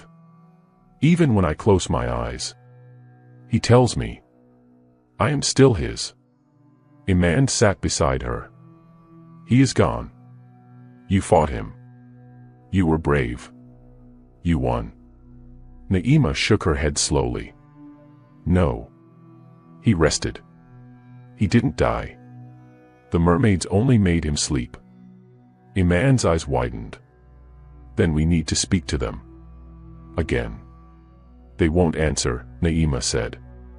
"Not this time." Imand took her hand. "Then we find another way. Together." That week, the village began to change. Fish that were once plentiful in the river swam belly up, dead by the dozens. The cows in the eastern pastures refused to drink from Okoala. They sniffed the air and backed away, their hoofs kicking up dust. A young boy named Tato wandered into the riverbank at dusk. When his mother found him, he was drawing spirals into the mud with a stick, his eyes blank. When asked why, he replied in a voice that was not his. "The vessel still breathes." The elders met again, troubled and afraid. "This is a second tide," said Mwaga grimly. "The curse returns." That night, Naima and Imand crept into the sacred forest of Abateo. Only one person there might know what to do. His name was Baba Onoro, the dream seer. He had lived in exile for 40 years, shunned for speaking to spirits in his sleep. But they had no choice now. The path was thick with vines. Crickets chirped. Owls blinked from high branches. At one point, Imand stepped on a dry leaf, and a crow startled into the night sky. Finally, they reached his hut. It was crooked, leaning like an old man, built entirely from bark and covered in strange charms made of bones, feathers, and river stones. They knocked. Silence. Knocked again. Then, a slow, wheezing voice came from within. "Enter, children of the tide." The door creaked open before they could touch it. Inside, the air was thick with smoke and the smell of herbs. Strange masks hung from the ceiling. A black goat lay curled near the fire, its eyes glowing faintly red. Baba Onoro sat cross-legged on a mat, his long beard braided with charms, his eyes shut tight. "We seek your help," Imand said quickly. Naima stepped forward. "I am the one who made the pact." He opened one eye, and it was cloudy like storm water. "Yes," he said. "The weaver's daughter who called the sleeping one." Naima nodded. "He is waking again," she whispered. "I feel him." Onoro hummed. "Because you never closed the door." "What door?" she asked. "The one between the river and your soul. He used your body to come. Now, he wants to be born again through you." Naima gasped. "But I broke the charm." "The charm was only the key," Onoro said. "The door must still be sealed." "How?" Imand asked. "You must go back," he said. "Not to the river, but under it. Deeper than the mermaid's realm. To the roots of the earth, where Aragu's heart beats like a drowned drum." Naima swallowed hard. "What will I find there?" Onoro leaned close, his voice a whisper of bone and wind. "The cradle of his rebirth, and the other vessels who came before you." Before they left, Baba Onoro handed them a pouch of black powder. "Burn this at the edge of the river," he said. "It will show the path, just for one moon." "And then?" Imand asked.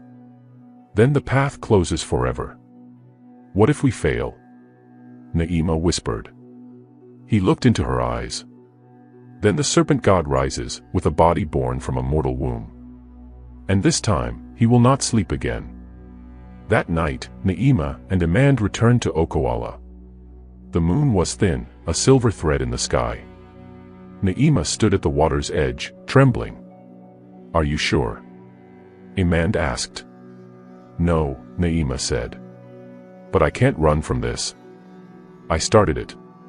She opened the pouch and poured the powder into her palm. With a deep breath, she scattered it into the river. It hissed and sizzled like fire meeting ice. Then, the water parted. Not wide, but just enough. A dark tunnel of roots and glowing stones formed beneath the surface. A path. "Go," Imand said. Naima turned. "I need you." Imand shook her head.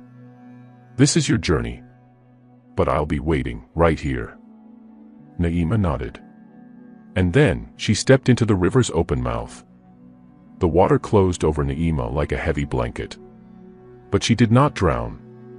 Instead, the moment she stepped into the parted river, she felt herself falling. Not sinking, falling, like a leaf drifting into an endless pit. Down, down, down. The sound of the world above faded until it was nothing but silence. Then, suddenly, her feet touched stone. And she stood. Naima opened her eyes. She was no longer in the river she knew. There was no water here. She stood inside a vast cavern lit by strange blue flames that danced in the air without wood or wind. The ground beneath her feet was black stone, smooth like glass but pulsing slightly, as if alive. On the walls, roots like long black snakes curled and twisted. Some pulsed with a greenish light. Others dripped with glowing water. The air was heavy. Not wet, not dry, just old. Naima took a shaky breath. "This place," she whispered. "It remembers him." Her voice echoed, once, twice, then fell silent, as if swallowed by something listening. Naima stepped forward. Each footstep left a faint glow that faded after she moved. As she walked, soft whispers curled around her ears. Not voices from behind or beside her, but from within the walls. "You are late." "We waited." "He grows stronger." Naima clenched her fists. "Show yourself," she said. "I am not afraid." The whispers paused. Then one voice, clearer than the others, answered. "You will be." After what felt like hours, Naima entered a circular chamber. At its center stood a shallow pool filled with black water. Around it were 5 stone pillars, each carved with the image of a different maiden. One wore beads in her hair. One held a bundle of herbs. One was draped in a fisherwoman's net. One bore a child in her arms. And the last wore a weaver's sash, just like Naima. She staggered back. "No, this can't be." A voice echoed from the pool. "You are not the first." From the surface of the dark water, 5 faces rose slowly. Women. Young. Ancient. All with hollow eyes and lips that did not move as they spoke. "We came before you. We made the pact. We bore his dreams. We lost our names. We became the path." Naima stepped closer. "Who are you?" One lifted her hand. Her fingers were like willow branches, long and dripping water. "We were healers, singers, mothers, brides." Another said. "He promised us beauty, power, love. We gave him our bodies. And he used them to breathe."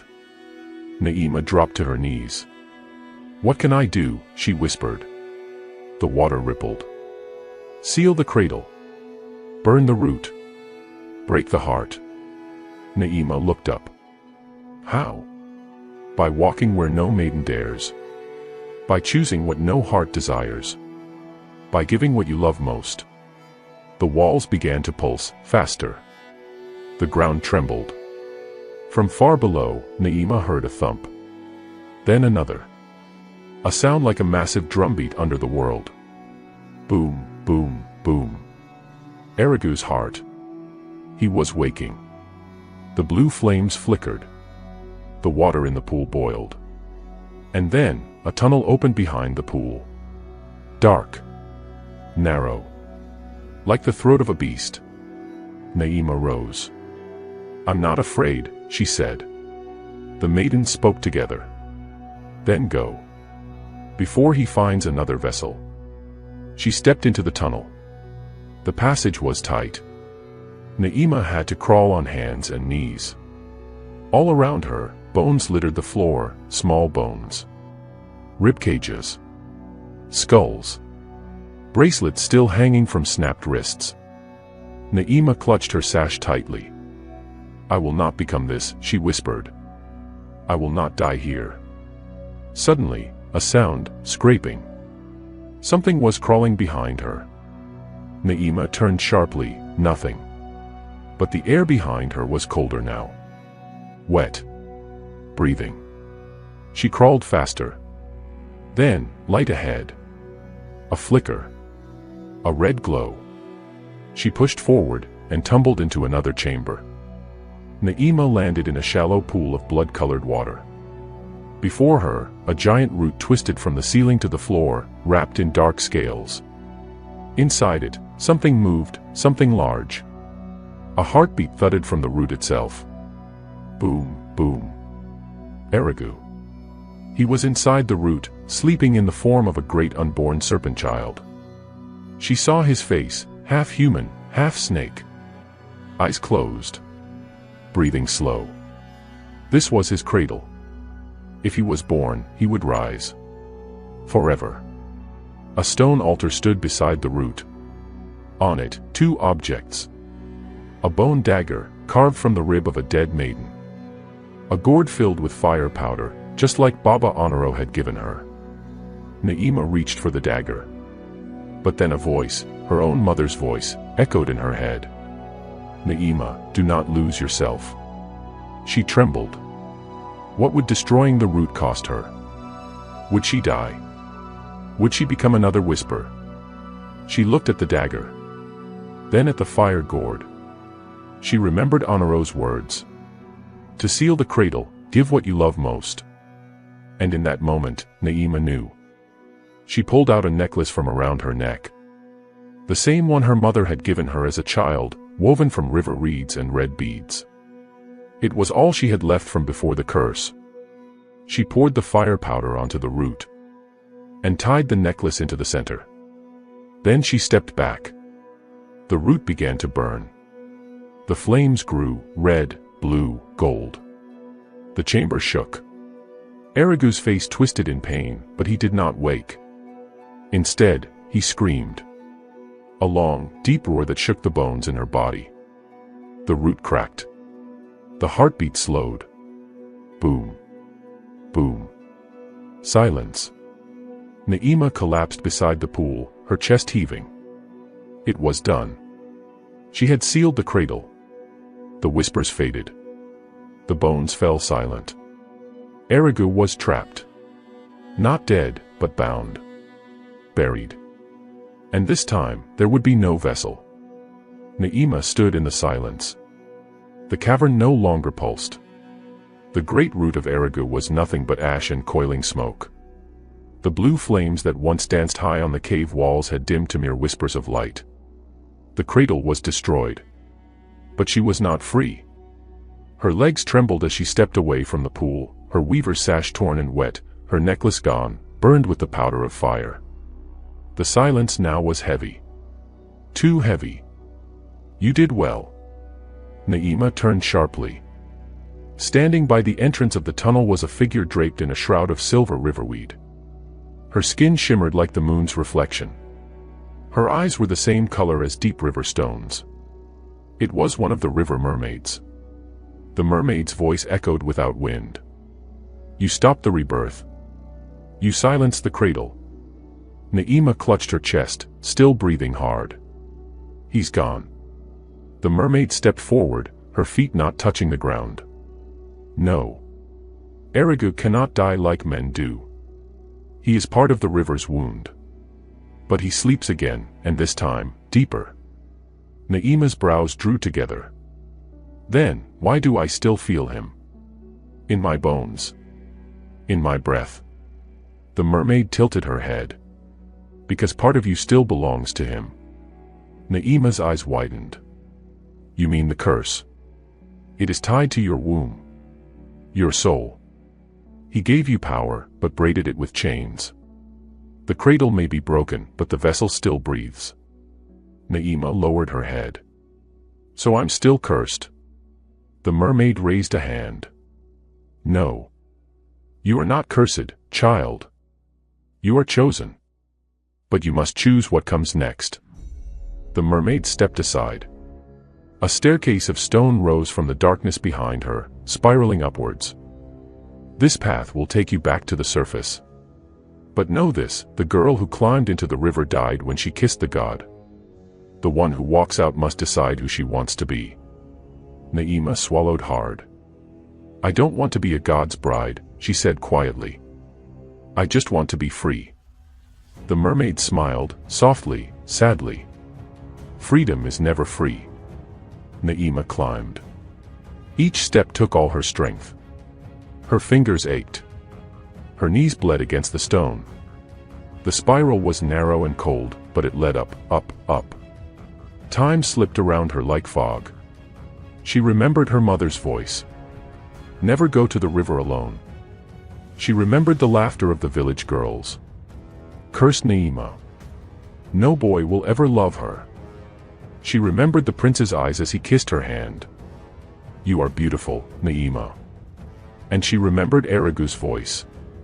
Your beauty is mine. She paused, halfway up. Sweat slid down her brow. Her limbs shook. I will not carry your shadow anymore. She said it aloud. And the echo answered her. Not anymore. At last, Naima reached the mouth of the cave. She pushed aside the curtain of wet vines and stepped out into the night air. And gasped. The stars were gone. Above her was a sky blanketed with smoke, thick, churning clouds lit from within by flashes of red lightning. The river was still, but the trees that lined its banks swayed without wind. The world had changed. And standing at the riverbank, facing the water, was Imand. Imand turned slowly as Naima emerged. Her healer's robes were damp and clinging. In her hand was a staff carved from acacia wood. Her eyes were wide with both relief and fear. Naima, she whispered. You came back. Naima staggered forward. Imand. How are you alive? Imand rushed to her. I saw the river close over you. I thought. Naima smiled faintly. I thought I was gone too. Imand embraced her tightly. For a long moment, neither spoke. Then Imand pulled away. The village, strange things are happening. The prince fell into a trance after the festival of the tides. The other maidens, none returned. And the river has been silent. Not dead. Just listening. Naima's face darkened. He sleeps again. But it's not over. Imand looked into Naima's eyes. Then we must stop him. Truly. Naima nodded. But not alone. Suddenly, a soft light rippled across the water. The river mermaids, 3 of them, rose from the surface, their silver hair glowing like moonlight. One held a golden gourd. Another held a flute carved from coral. The last held a blade made of water. The cradle is broken, they sang in unison, but the chain remains. A maiden cannot break it alone. But a sister may. Naima turned to Imand. I can't walk this road without you. Imand gripped her hand. Then we walk it together. Behind them, the clouds shifted. A shape moved in the dark above the trees, a massive serpent-like shadow that slithered across the sky, unseen by the villagers below. It whispered once. Just once. The vessel still breathes. And the river shuddered. The drums no longer beat in the village of Duma. Since the festival of the moonlit tides, silence had fallen upon the land. The people whispered. The elders shook their heads. The river no longer sang to the stars. And Prince Dama, the brave, sharp-eyed son of King Dago, lay silent in his chamber, unmoving, unhearing, and unknowing. He was alive. But he slept. Not the sleep of tiredness. A sleep with no door, the old medicine woman said. A spell, the priests murmured. But no one dared speak of Naima. No one dared speak of the girl with the cursed mark. Inside the stone palace, behind the heavy gold-trimmed doors of the prince's room, Prince Dama lay upon a bed of lion fur and silk. His chest rose and fell like the tide, soft and steady. His lips were pale. His skin had lost its golden-brown color, now looking almost gray under the shadows. The king's guards stood watch, but they did not understand magic. The priests burned sage. They tied strings of cowrie shells above the doorway. But nothing woke him. He smiles in his sleep, one maid whispered. As if dancing with someone, said another. Or being held. Only one person did not believe the prince was simply enchanted. And that was his sister, Princess Aduni. Princess Aduni was not like other royal daughters. She did not wear gold bangles that clinked. She did not speak in soft riddles. She walked like a lioness and spoke like a drum. When she was born, thunder cracked over the village of Duma, and it was said the ancestors had gifted her a tongue that could make men listen, or run. She entered the prince's chamber, past the guards, past the whispering maids, past the fearful priests. She bent low by his bed and touched her brother's face. "Dama," she whispered. "You have never slept while I speak. Wake now." He did not move. She leaned close, pressing her forehead to his. "I know who did this. The river girl. The one with the shadow on her neck. Naima." She stood tall, her voice rising like a storm brewing over the savannah. "Bring me the weaver's daughter." The guards shifted nervously. An elder priest stepped forward. "Your Highness, she has not returned." Aduni's eyes flared. "Then find her. Search the banks of the river. Wake the hunters. Pay the charm women. Shake the bones and read the stones. Whatever took my brother wears a girl's face." Far below the palace, in the thatched huts of the common people, the story spread like smoke. "Did you hear? The prince is asleep, but they say he smiles." "Smiles? That's no sleep. That's a river dream. A love spell, more like it. That Naima girl is nowhere to be found. They say she walked into the river and never came back. And yet the river hasn't claimed her bones. Something isn't right. Something sleeps in him, but not alone." Mothers warned their daughters not to walk too close to the water. Boys stopped swimming in the Okawala after dusk. Even the old fishermen tied amulets around their boats. Because the river had gone silent. And everyone knew, when the river stopped speaking, it was listening. Deep inside Prince Dama's dreaming soul, a world had formed. He stood barefoot in a field of glowing water lilies. The sky above was endless, filled with stars that pulsed like drums. A woman stood before him. Her eyes were like golden coals. Her hair flowed like black fire. Her body shimmered with scales. Her voice was every song he had forgotten and every wish he had never spoken. "Stay with me," she whispered. "Here, there is no war. No duty. No pain." He frowned. "Who are you?" She smiled. "I am the river you kissed." He touched his chest. "My heart, it beats, but it does not feel. Because it belongs to me now." He stepped back. "This is not real." The woman tilted her head. "Does it matter?" Behind her, shadows stirred. And in the farthest star, something coiled. Something ancient. Something hungry. Dama clenched his fists. "No. This is a cage. But you locked it yourself."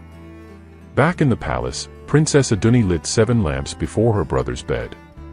She called forth the spirit seer of the hills, a woman wrapped in black goat skin with eyes clouded like milk. The seer knelt beside the prince. She sniffed the air. "There is water in his soul," she said. "River water. But not the clean kind. Not the kind that sings. Something oily coils around his name. Something old." Aduni's voice was like flint against stone. "Can he be saved?" The seer slowly smiled. "Yes. But not by spears. Not by charms. Only by the one who kissed the water and lived." "Find her," Aduni whispered. "Or we bury a prince who still breathes." By the river's edge, where the shadows met the mist, Naima and Iman sat beside a small fire. Naima's hands trembled. "I feel him," she whispered. "I still feel Dama. In my dreams. He's trapped." Iman stirred the flames with a stick. "Then we must go back." Naima looked up. "To the village?" Iman nodded. "To the palace. To the prince." The path to Duma was long and heavy, lined with whispering trees and watchful birds. The rains had stopped, but the road was soft underfoot, soaked from days of silence. The village lay in the valley like a forgotten drum, no longer beating. Naima walked with her head bowed, her shawl covering her face. Beside her, Imand clutched her walking staff tightly. The 2 girls had left the riverbank before dawn, leaving behind the fading fire and a nest of charred fish bones. They carried no load, no food, no charms, only secrets. You don't have to do this, Naima said quietly, her voice thin like the mist. I do, Imand replied. If not for the prince, then for my sister. She vanished the same way you almost did. Naima looked at her. You think I'm cursed? Imand turned to her. I don't think you are. I know you are. But that doesn't mean you are evil. Naima sighed. That may be worse. When the two girls stepped through the edges of Duma, the air seemed to pause. The marketplace was nearly empty. Children stopped playing. A group of women pounding yam paused, pestles in midair. Goats, half-tethered, bleated nervously. Is that the cursed girl?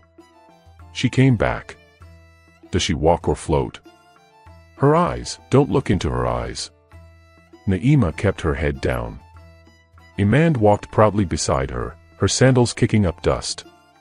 An old man stepped in their way, gripping a charm made of kola nuts and white feathers. The prince sleeps, he growled. And she walks. No. No. This is witch work. A woman screamed. A baby cried. Naima flinched, tears hot behind her eyes. I didn't mean to hurt him. Imand stood firm. Then let her explain it to the king. The palace was made of clay and stone, painted with ochre, black, and red. Animal skins draped its pillars. Brass masks of ancestors stared down from the roof. At the gate stood 4 guards with carved spears. They crossed them before the girls. No one sees the king without summons. Imand stepped forward. He'll want to see us. Tell him Naima, daughter of the weaver, has returned. The guards blinked. One ran inside. 10 minutes passed. When the doors opened again, Princess Aduni stepped out. She wore a long robe of red silk, cowries braided into her hair like lightning bolts. Her eyes burned like twin suns. So, she said, her voice calm and dangerous, the river girl returns. Naima knelt quickly. Your Highness. Aduni strode down the steps and stood before her. You disappeared after the festival. My brother touches your hand, and then he sleeps. Tell me, girl, what did you do? Naima lifted her head. I made a mistake. A mistake. I wanted to be chosen. To be loved. So I called something I didn't understand. Aduni's hands clenched. You cursed him. Imand stepped forward. She was tricked, Your Highness. The river god gave her a charm that took the prince's heart, but it's a trap. The prince is not dreaming. He is being used. Naima's voice cracked. He's in a dream cage. With something. I feel him. Every time I sleep, I see him. I can show you. I can help bring him back. Aduni stared at her. Then she turned to the guards. Take her. What? Imand shouted. No. Aduni didn't blink. Lock her in the Tower of Bones. If she truly holds the prince's heart, then let her suffer until she surrenders it. 2 guards grabbed Naima. No. Please. I didn't mean. I'm not the same girl anymore. But her cries were drowned by the clanking of iron cuffs. Imand tried to push forward. Another guard blocked her. You must listen. Imand screamed. If you kill her, Eriga will win. Aduni finally turned, frowning. What did you say? Imand panted. Erigu. That's the name. The one that bound her. The one inside the river. The one who's using her like a shell. Aduni paused. The other guards exchanged worried glances. Aduni's eyes narrowed. Take the healer to the priest hall. Let her speak to the spirit's ear. She turned to Imand. If even a hair of what you said is true, then this village is already halfway drowned. Naima sat in the cold darkness. The tower was a small round hut of gray stone, with skulls carved into its walls. It had once been a place for warriors to fast before war. Now, it was where the king's justice waited in silence. Naima sat with her knees pulled to her chest. She could feel the river inside her bones. A pressure. A calling. A dream slithered through her mind. Dama, alone in the starfield. His smile fading. The shadows behind him thickening. Naima, he whispered in the dream. I don't blame you. Naima shook. I didn't want this, she whispered into the shadows. But I will fix it. Meanwhile, Iman sat before the spirit seer. The old woman reached into a calabash filled with white powder, feathers, and stones. She whispered. The stones trembled. The feathers fluttered. The river is not just cursed, the seer whispered. It remembers a war. A war between water and sky. The sky gods banished the serpent. The mermaids chained him under the Okoala. But he speaks again. Iman asked, why Naima? Why her? The seer looked up with empty eyes. She was born during the eclipse of shadows. Marked by the river. She was always meant to be his door. As night fell, thunder rolled in the sky. Aduni stood upon the palace balcony, staring at the moon, now half swallowed by clouds. Her brother still slept. Naima was locked away. Iman spoke of an ancient serpent god. She clenched her fists. I need truth, she whispered. Even if it comes with pain. She turned to her servant. Bring Naima. Chain her to the moonstone. Let the gods judge her themselves. The moon hung low over Duma that night, swollen and blood-tinged, like an old wound reopened. The villagers gathered in silence around the moonstone altar, a great flat boulder by the sacred baobab, said to be older than the kingdom itself. It glowed with a silver light when touched by truth, and with fire when touched by lies. At the center of the clearing, Naima stood, her wrists bound in red rope made of lion's mane and silk thread. 2 guards held her shoulders. Her hair was wild, her lips cracked, her skin pale and trembling, but her eyes glowed faintly blue, like light beneath water. Princess Aduni stood on a raised platform behind the altar. Dressed in gold and red, her head wrapped in a crown of eagle feathers, she raised her staff. Tonight, she declared, we place this girl before the moonstone. If her heart holds evil, the gods will burn her from the inside. If she speaks truth, the stone shall shine, and Duma shall listen. Murmurs swirled like smoke. Iman stood nearby, biting her lip, heart thudding. Let her speak, said Aduni, voice like thunder. Naima stepped toward the stone, barefoot. Her toes touched the moonlit surface. A ripple of silver spread under her feet. She took a deep breath. I never wanted to hurt anyone, she said, her voice low but steady. I only wanted to be seen. I was born with a mark on my side, and they called me cursed. Even children would not play with me. My own mother wept when I bled for the first time, fearing it meant the river had chosen me. She paused, eyes shining with unshed tears. Then came the festival. I knew the prince would never look at me. The village would never allow it. So, I went to the river. Gasps rippled through the crowd. He came in dreams first. Erigu. The serpent beneath the water. He told me I was special. That I could have love. That I could have power. She swallowed hard.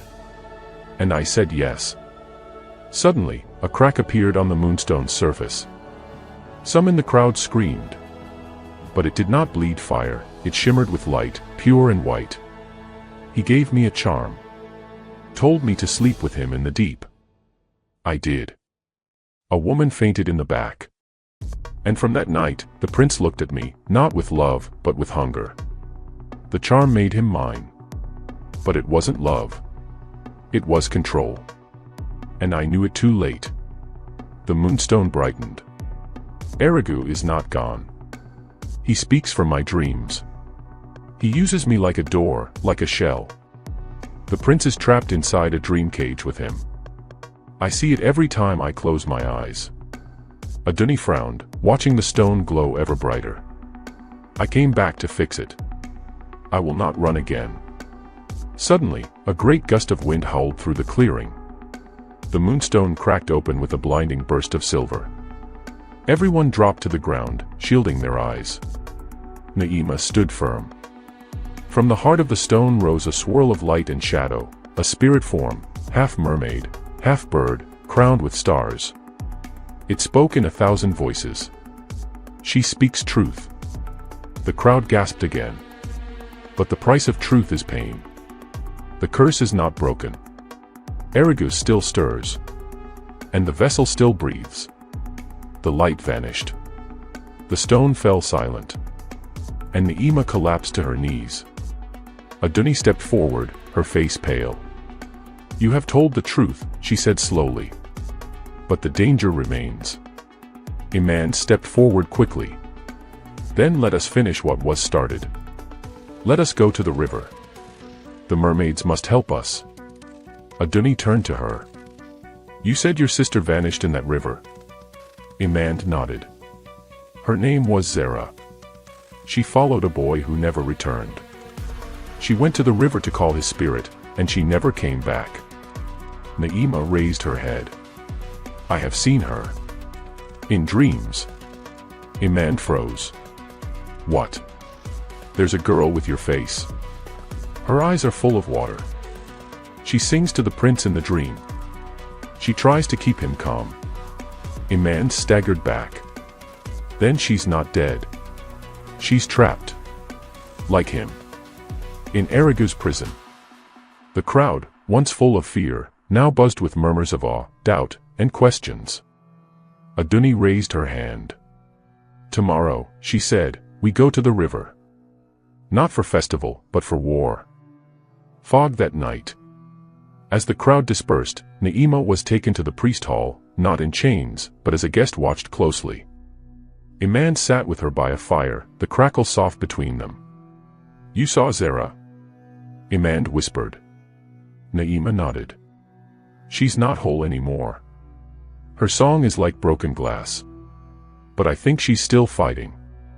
Then we must bring her back. Naima looked into the flames. If I lose control, if Erigu rises again, you must stop me.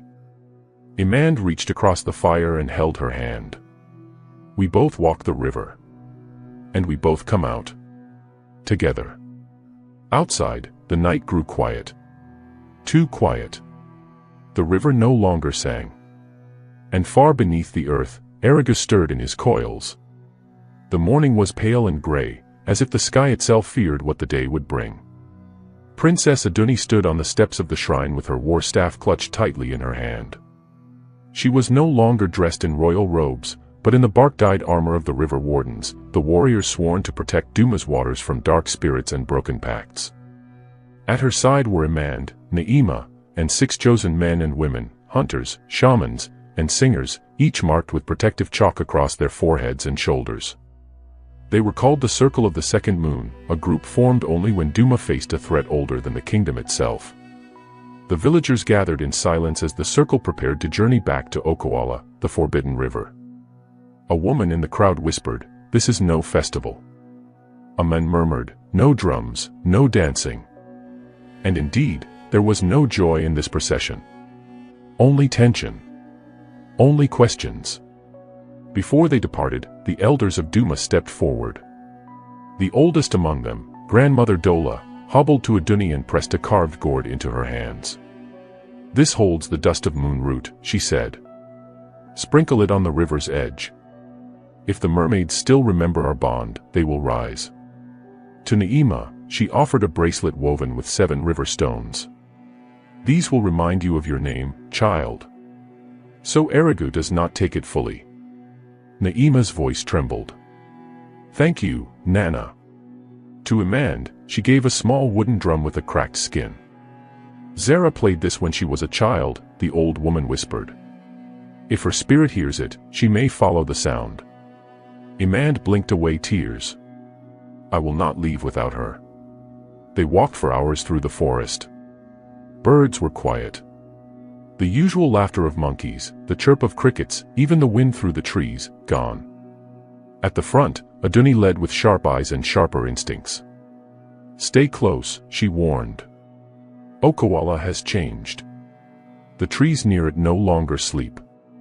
Behind her, Naima walked with slow, careful steps, gripping her bracelet tight. Her skin had turned paler again. Sometimes her eyes flickered that faint river blue. Imand walked close beside her, playing the drum softly. The rhythm was slow, like a heartbeat in mourning. One of the hunters, Taji, paused as they neared a fallen tree covered in mushrooms. "Here," he said, pointing to the ground. No animal prints. Not even ants. The forest had stopped living. They were near the river. When the trees parted, the circle stood before the river Okawala. But this was not the same river from the festival. It was swollen and black, like ink spilled across the land. It did not flow. It pulsed, breathing in and out, as if it were a living thing. The stones along its bank were cracked, bleeding thick moss.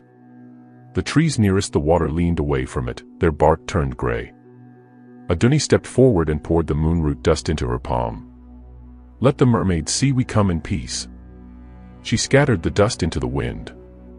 The particles danced across the surface of the river, glowing softly. Then, silence. Nothing stirred. Naima stepped forward and whispered, "They will not come while I stand near. Erigu has marked me." Imand looked at her. "Then stand behind me. I'll call them." Naima nodded and stepped back.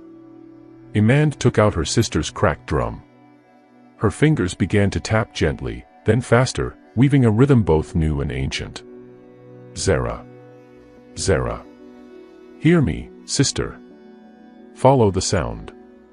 Follow the beat of home." The river shuddered. Then, it began to bubble.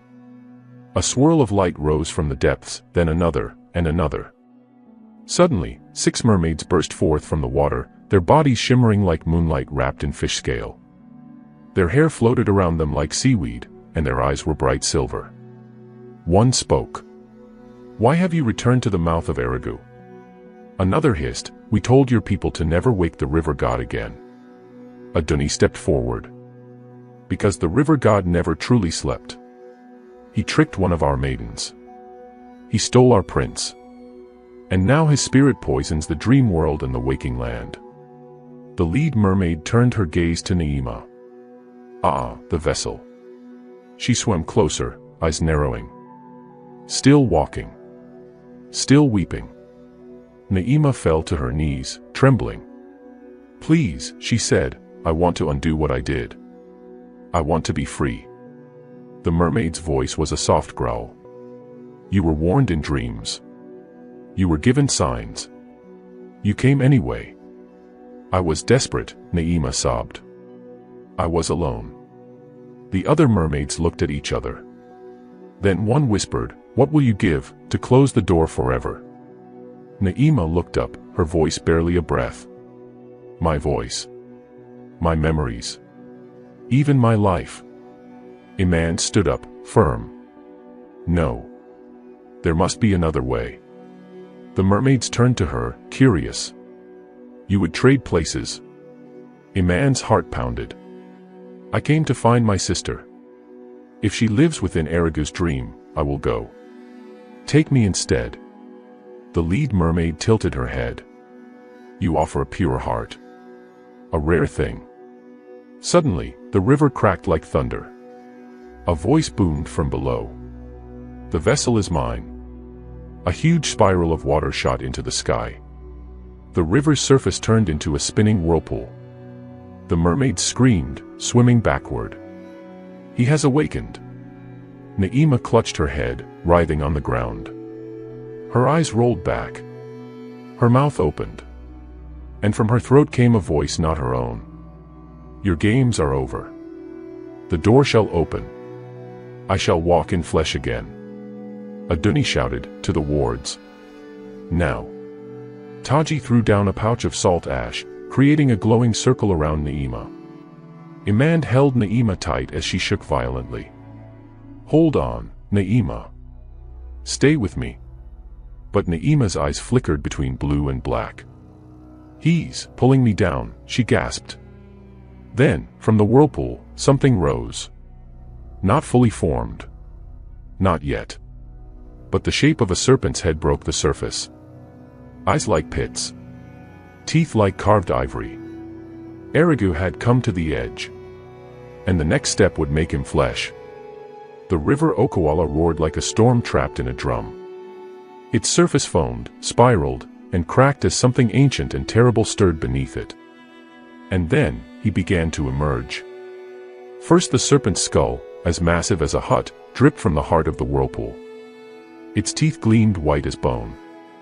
Its tongue slithered like smoke, tasting the air. The warriors of the circle staggered back in fear, but Princess Aduni planted her staff into the mud and shouted, "Form the circle. He cannot rise fully unless we break." At once, the 6 warriors and a man surrounded Na'ima, whose body floated inches above the ground, writhing with tendrils of blue light. Her eyes were wide open, but her pupils had vanished. She moaned, not in pain, but as if something deep inside her chest was being pulled out. From her mouth came the voice of Erigu again, but this time, it was mixed with her own. "I see.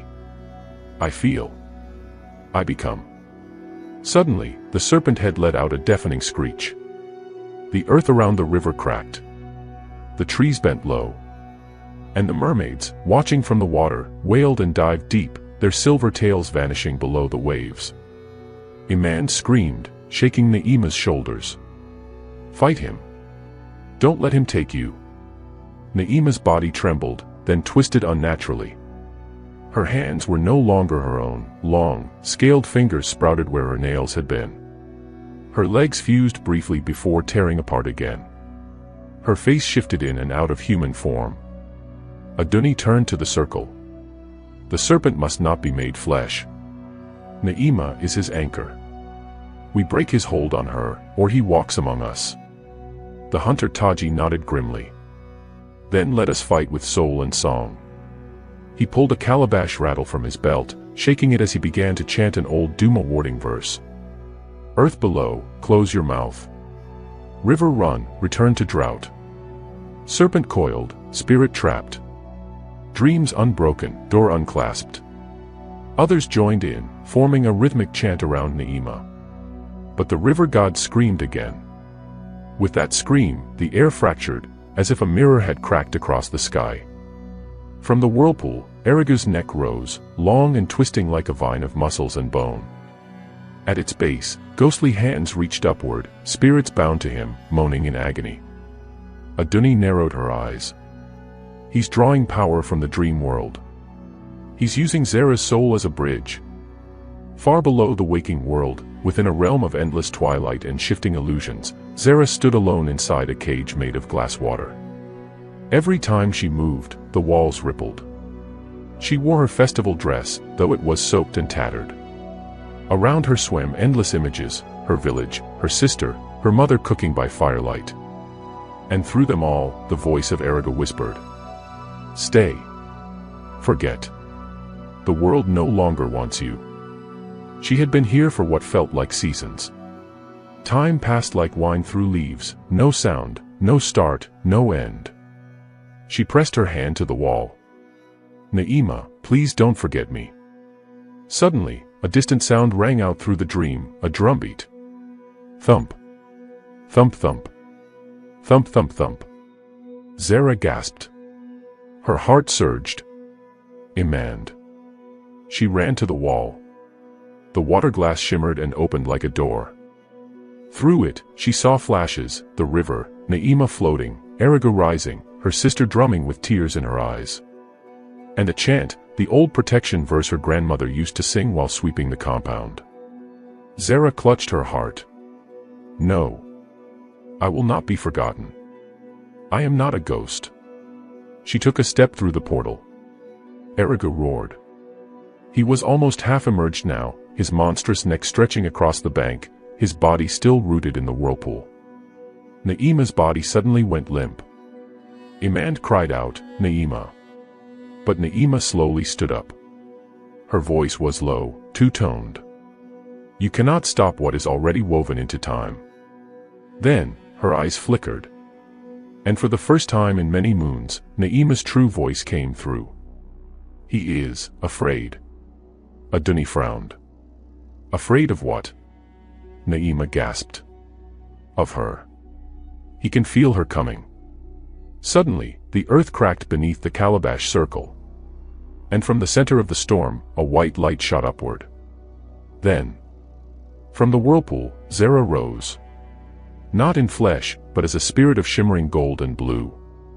She held a long staff made of memory and light. Her eyes blazed like two suns behind the clouds. Erigu shrieked. No. Zara looked down at her sister. Na'ima. Take my hand. Na'ima, shaking, reached out. As their hands touched, the light spread through Na'ima like fire. The serpent's tongue snapped. The whirlpool spun wildly. His head began to unravel into mist and ash. Zara raised her staff and declared, by the bond of sisterhood, by the drum of remembrance, by the breath of the mothers of Duma, I cast you back. She slammed the staff down. A shockwave exploded across the riverbank. The serpent screamed, his bones cracking like thunder, then shattered into thousands of black scales, which turned to smoke and vanished. The whirlpool collapsed. The river calmed. The light faded. Na'ima collapsed to the earth, gasping. Imand caught her in his arms. Zara's spirit looked at them, her eyes now soft. I cannot stay. I was never meant to walk in flesh again. Na'ima sobbed. No, please. Come back with me. Zara smiled.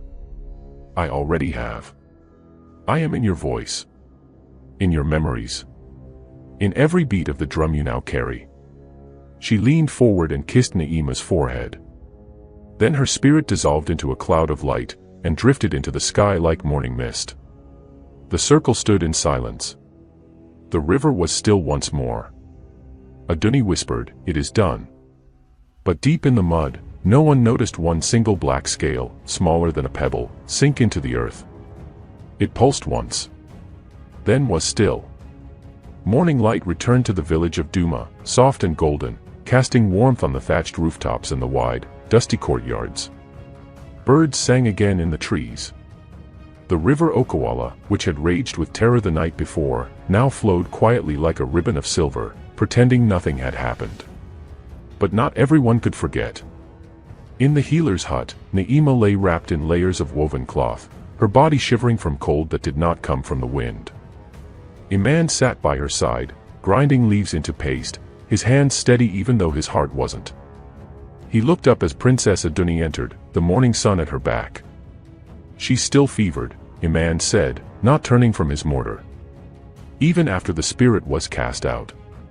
Even after Zara. He didn't finish.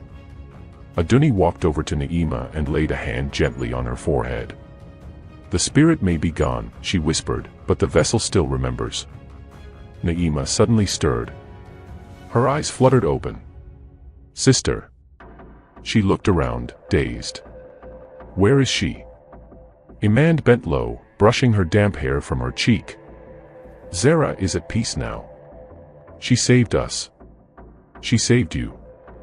Na'ima's eyes brimmed with tears. Her voice cracked. Then why do I feel so empty? Sheaf of rice later that day, village square. The villagers of Duma gathered in a circle. For the first time in many moons, the talking drum was beaten in celebration, not mourning. The high priest, Elder Omudu, raised his hands. The serpent god is gone. The festival of the moonlit tides has ended, and peace is returned to our people. There were cheers. Children danced. Fathers clapped hands. Mothers sang lullabies. But beneath the joy, quiet eyes watched, those who remembered what had nearly been lost. Maji, the widow who lived near the river's bend, sat apart from the crowd. She did not cheer. She clutched her old cane and muttered, happiness is a drumbeat, it can stop at any moment. She had lived long. She knew rivers were never truly quiet. Herb in the bush beyond the village. Far beyond the laughter and singing, in the thick brush where the ground was always damp, a black scale glimmered beneath the moss. A pair of small eyes watched it. Nina, a girl no older than 7, with curious hands and dirt on her knees, crouched low. She had followed a lizard into the bush while her mother prepared fufu in the compound. "What's that?" she whispered. The black scale pulsed once, as if it heard her. It looked like a shiny seed, like something a bird had dropped. Nina reached out. Touched it. Nothing happened. She picked it up and held it to the sun. Its surface shimmered with colors, like oil on water, black, green, purple. She smiled. "I'll keep you," she said, tucking it into her little satchel. As she ran back home, a small shadow curled around her footsteps in the mud. Silent. Watching. The fever had not broken. Naima tossed and turned on her mat. Sweat soaked her wrapper. Her eyes moved beneath her lids as she murmured. Inside her dream, the sky was purple. The river flowed upward. The moon spun like a drum. She stood alone on the riverbank. And then, a voice. "You banished me, but not all of me." She turned. A child stood before her. Eyes black as obsidian. Holding a tiny scale. "He's coming back," the child whispered. "He never really left." Naima screamed herself awake.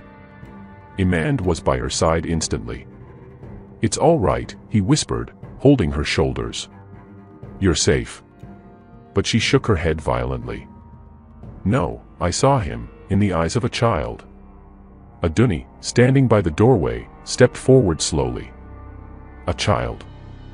Naima looked up, sweat rolling down her face. "He's found a new way in."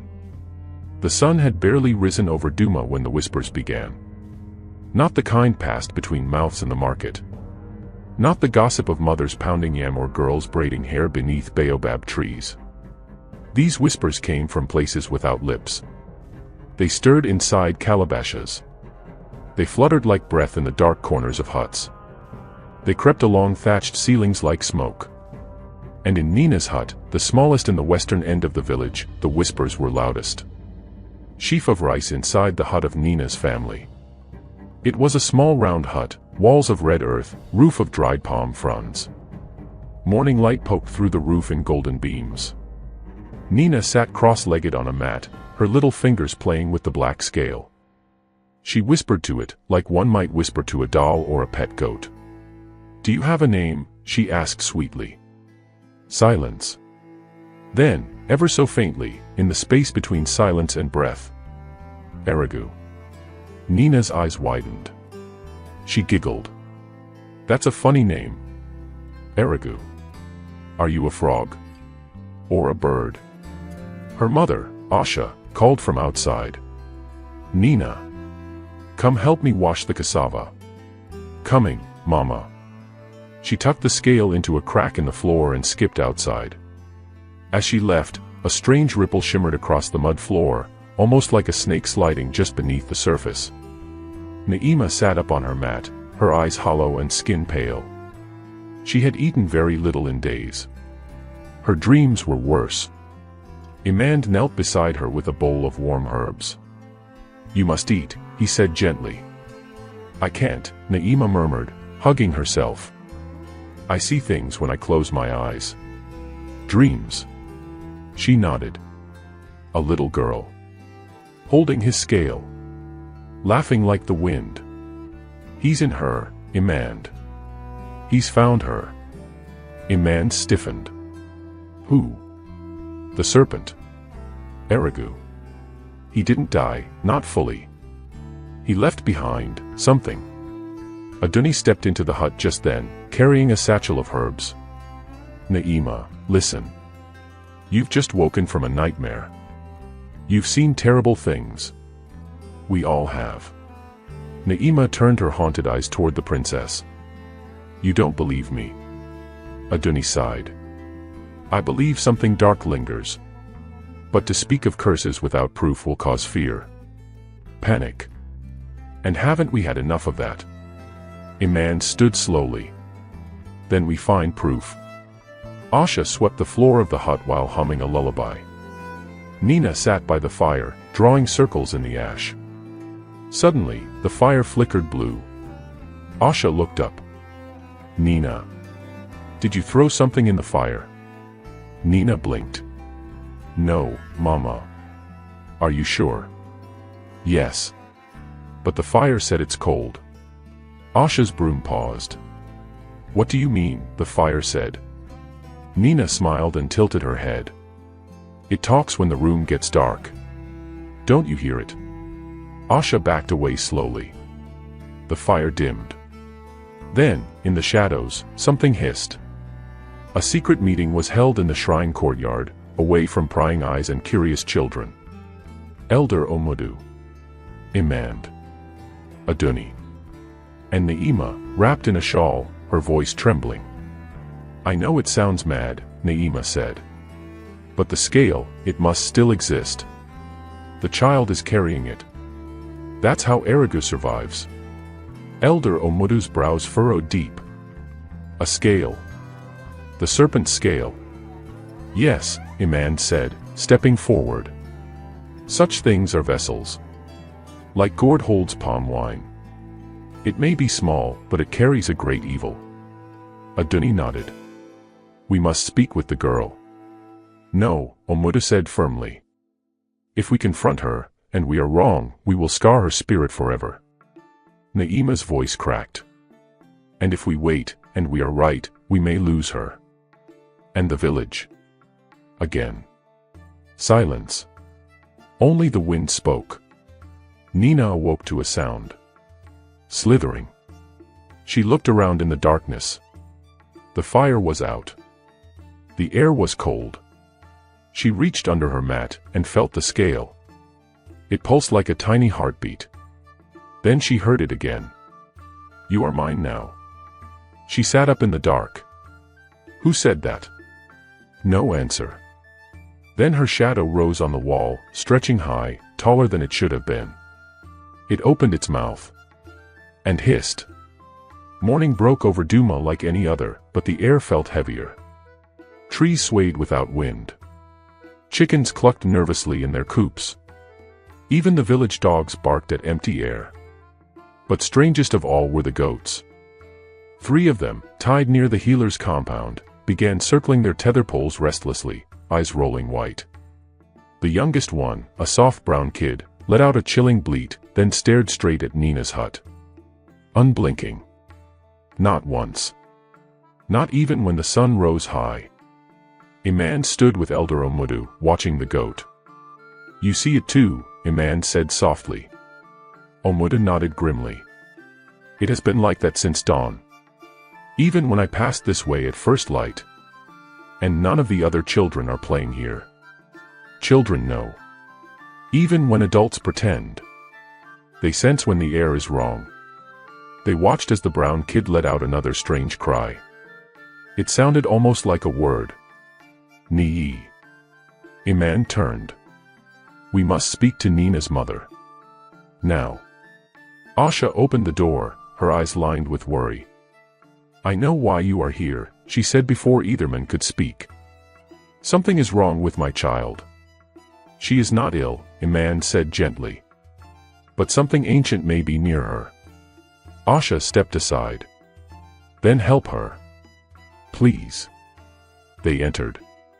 Nina sat by the window, playing with twigs and humming. Her eyes, usually bright and round, looked distant. Nina, Omudu said kindly. Do you know who I am? She nodded, still humming. You're the man with the fire stick. You make the rain wait. Omudu blinked. That was what the people sometimes said of him, for he led rain rituals. Can I see your hand, Nina? Imand asked. She held it up, palm open. Smooth. Innocent. But as Imand leaned closer, he saw it, a faint shimmer beneath the skin, like silver threads. Barely visible.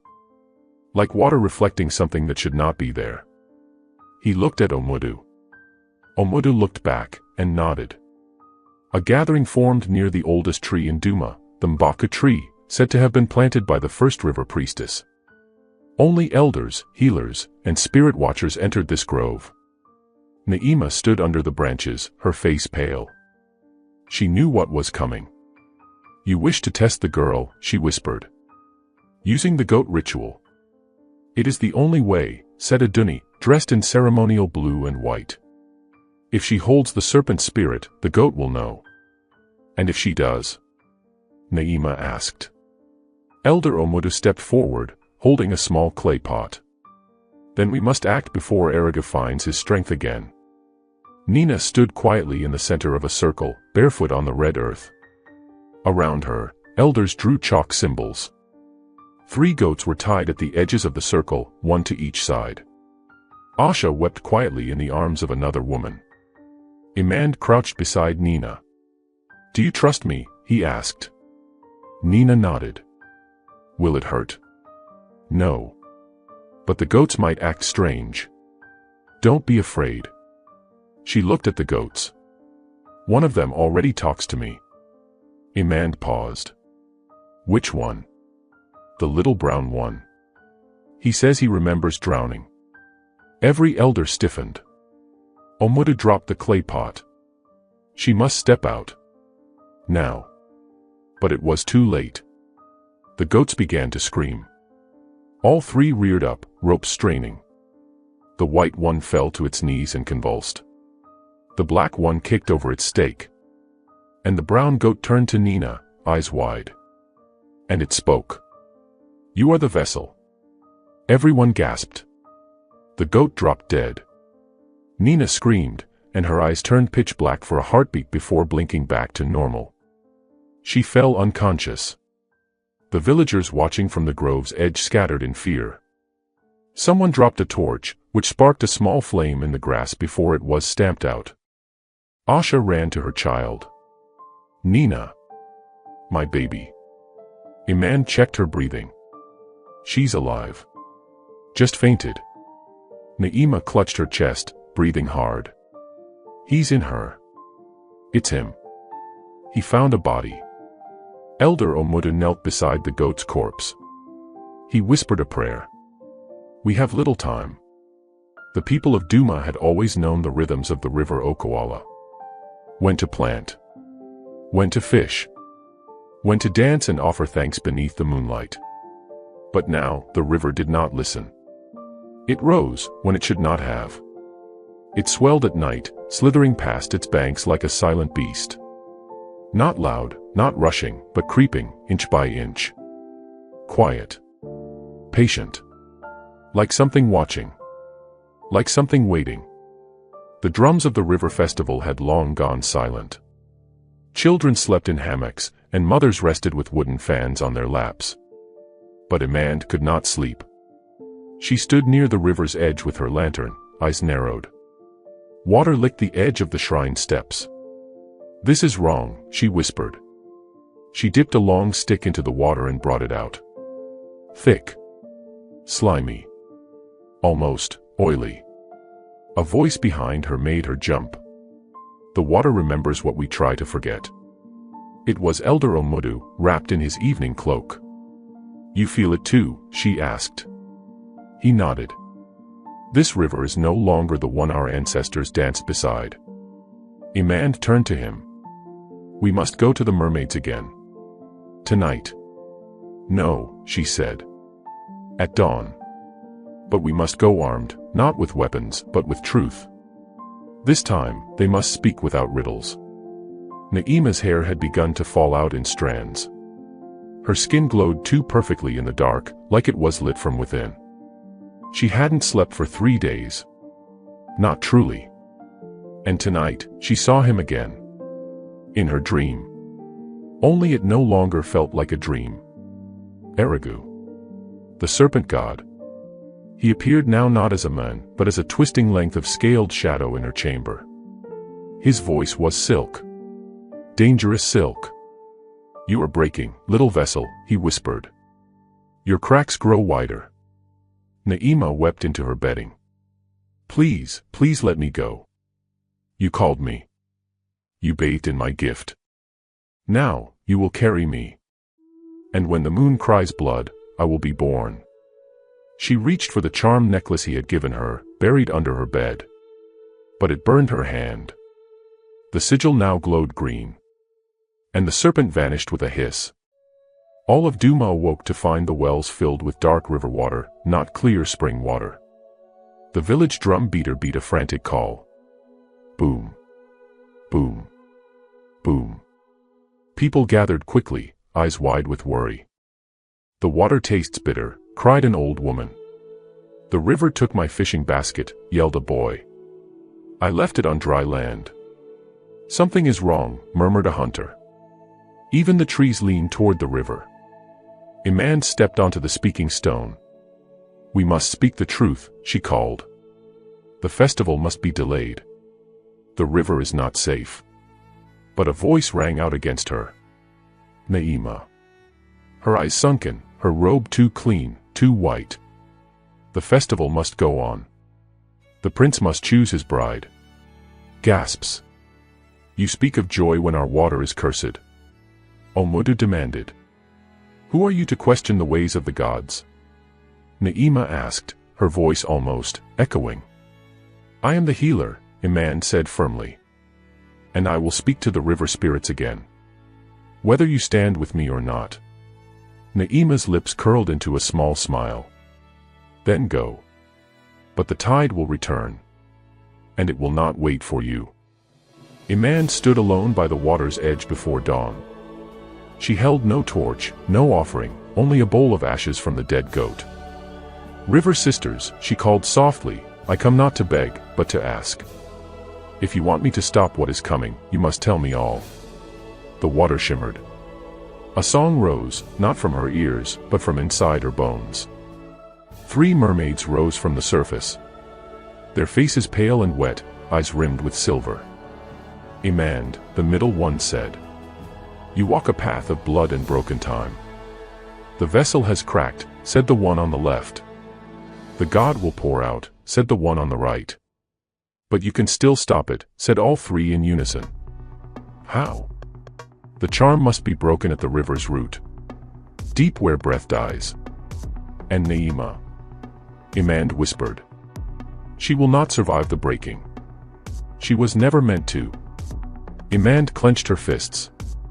There must be another way. The mermaids began to sink, their hair floating like seagrass. The river does not give choices. It gives currents. Swim with it, or drown. The sun refused to rise properly the next day. It struggled behind thick gray clouds that swirled above Duma like smoke from a dying fire. The trees near the river were wilting. Birds flew low, as though confused. Something in the air had changed. Something in the earth had shifted. But most of all, something deep in the river was waking. In the far corner of the village, under the shadow of the twin Irako trees, there lived a woman everyone feared, but no one could ignore. Her name was Umoya, the first priestess. Her face was like cracked bark, lined with age, but her eyes were fire, sharp, bright, and ancient. Imand entered the hut, heart pounding. You bring the scent of river rot, Umoya said without turning. I bring a question. No, Umoya croaked, you bring a choice. The old woman faced her now. Her gray eyes flickered like candlelight. Do you wish to go into the water? Imand nodded. Do you wish to live? She hesitated, then said. Not if it means losing the village. Umoya grinned, showing worn teeth. Good answer. The priestess limped to the back of her hut and returned with an object wrapped in red and black cloth. She unwrapped it. Inside was a small gourd, carved with snake scales and filled with ashes. This is Ojiu, the eye of the leaf, she said. It will not burn in fire. It will burn in water. Use it to destroy the charm Naima carries. Imand took it with trembling hands. How do I find the river's root? Umoya leaned closer, her voice now a whisper. Let the mermaids guide you. But beware, they do not always agree. Prince Jolly was restless. He had not slept in days. His dreams were no longer dreams, but echoes. He would see Naima, glowing like a moon. She would smile at him. Then her smile would twist into a serpent's grin. "She lies beside me in my dreams," he whispered to his guard. "But I wake up cold. Always cold." The prince dismissed his servants and left his chambers quietly. He walked to the shrine of his late mother, Queen Morawa. He knelt before her stone figure. "Mother," he whispered, "you told me love should feel warm, like sun on the back. But what I feel now is frost in my belly. Is this love, or a curse?" The statue did not answer. But the wind outside howled through the leaves like a hiss. Naima sat in her hut, staring at her hands. They had become too smooth. Her veins glowed faintly green under her skin. Her nails were long and hard, almost like claws. She did not feel hunger, nor thirst. Only emptiness. And a deep, humming voice inside her chest. Erigu. He was now speaking even in her waking moments. "The moon will cry soon," he said through her lips. "And I will rise." She looked at her reflection in the water bowl. Her eyes were not hers anymore. They were narrow, slitted, and gold. Suddenly, her body jerked. She gasped, something moved under her skin. Like a snake turning in a sack. Naima screamed. That evening, a man gathered a small group of trusted villagers in the old yam barn. Present were Elder Omudu, Yamoya, Prince Jolly, in disguise, Tari, the hunter who lost his brother to the river. "We must act before the next full moon," a man told them. "The charm is too strong. And Naima is no longer herself." Omudu shook his head slowly. "If we strike at her, the people may turn against us. They see her as chosen. They see only beauty," Yamoya spat. "Not the rot inside."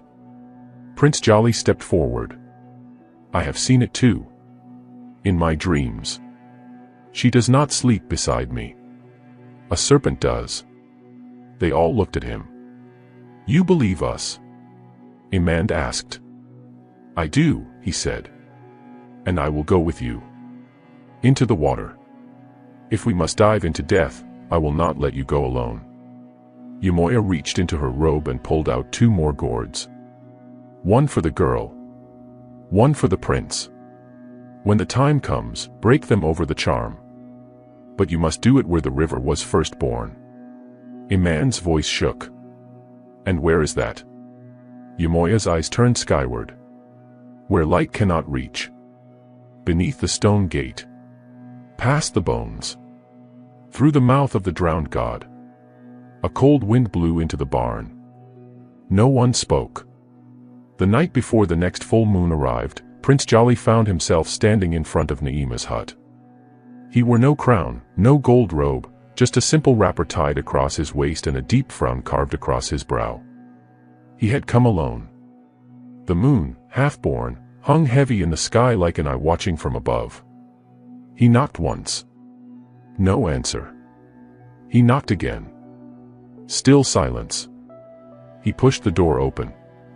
Inside, Naima stood with her back to him, brushing her hair. But the hair was no longer the rich black of before, it shimmered with strands of silver, like river thread under moonlight. "I wondered when you'd come," she said, not turning. "I needed to see you," Jolly said quietly. "Away from the drums. Away from the festival. Just us." She turned slowly. Her face was as beautiful as ever, too beautiful. Like a sculpture polished beyond nature. "Then look," she said, spreading her arms. "Look at me, my prince. Do I not shine brighter than any star?" He stepped closer. But as he neared, a chill wrapped around his skin. The air felt wrong. Like standing too close to a cold fire. "You don't smell like yourself anymore," he whispered. "You smell like wet stone and snake musk." Naima's face twitched. "You speak strange things tonight, Jolly." "Do I?" he asked. "Or do I finally see the truth?" She laughed. But it was not a laugh of joy, it was hollow. Empty. And when she opened her mouth, he saw the tips of her tongue were forked. Just a little. But enough. "What are you?" he asked, voice trembling now. "Are you still Naima?" She looked at him long and hard. Then sat on the mat, crossing her legs, and said softly, "I am what they made me." "Who?" "The river. The curse. The god that sleeps in the belly of water." She paused. Then added, "And the shame I carried from the day I was born." For the first time, Naima told her truth. Not in riddles. Not in spells. Just her voice. Low. Raw. "They laughed at my birthmark, Jolly. Called it the Eye of Erigu. I didn't even know what that meant. The girls spat at my feet. The boys wouldn't touch my shadow. I only wanted to be seen. To be chosen. Just once. So I went to the river. And the river answered."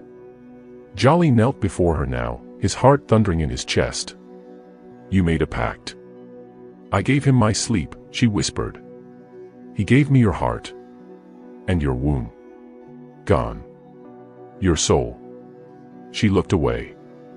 "Half of it. For now." The prince's eyes glistened with unshed tears. "Naima, you didn't need to do this. You were already enough." She snapped her head back toward him, eyes glowing. "I was never enough," she cried. "Not for them. Not for the village. Not even for myself." The room trembled slightly. A ripple moved across the calabash on the floor, as though something under the ground had shifted. Jolly stood. "I came tonight with fire in my hand," he admitted. "I came to break the charm you wear. To destroy the hold you have on me." Naima's voice dropped. "Do you still have it?" He reached into his cloth and pulled out the small gourd Umoya had given him. Naima did not flinch. "Then do it," she said. "End this. End me." But Jolly didn't move. "No," he said at last. "I don't want to destroy you, Naima. I want to free you." He stepped forward slowly, pressed the gourd into her hand. "You must do it. You must be the one to choose." For the first time in weeks, Naima's eyes filled with tears. Her hands shook. She looked down at the gourd. "If I break this, Erigu will come for me. Then we will face him together." The candle in the hut flickered. For a moment, she almost dropped it. Almost. But then, she lowered the gourd.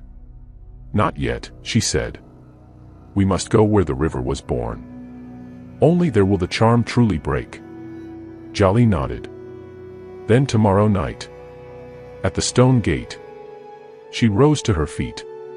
"Tell him and tell the others." "Will you come willingly?" he asked. She held his gaze. "I will walk to my death, if it means I can sleep again. Just once. A full night." But as they stepped outside, they were not alone. Two eyes, glowing green like swamp light, blinked from the shadows. Tari the hunter, who had followed Jolly to the hut. And he had not come with questions. He had come with a spear. "You witch," he spat. "You'll trick him like you tricked the rest. My brother is dead because of the river. I'll end this now." He lunged. But before his spear could strike, Naima raised her hand. And the shadows bent toward her. Vines twisted up from the ground, coiling around Tari's legs, dragging him back. He screamed.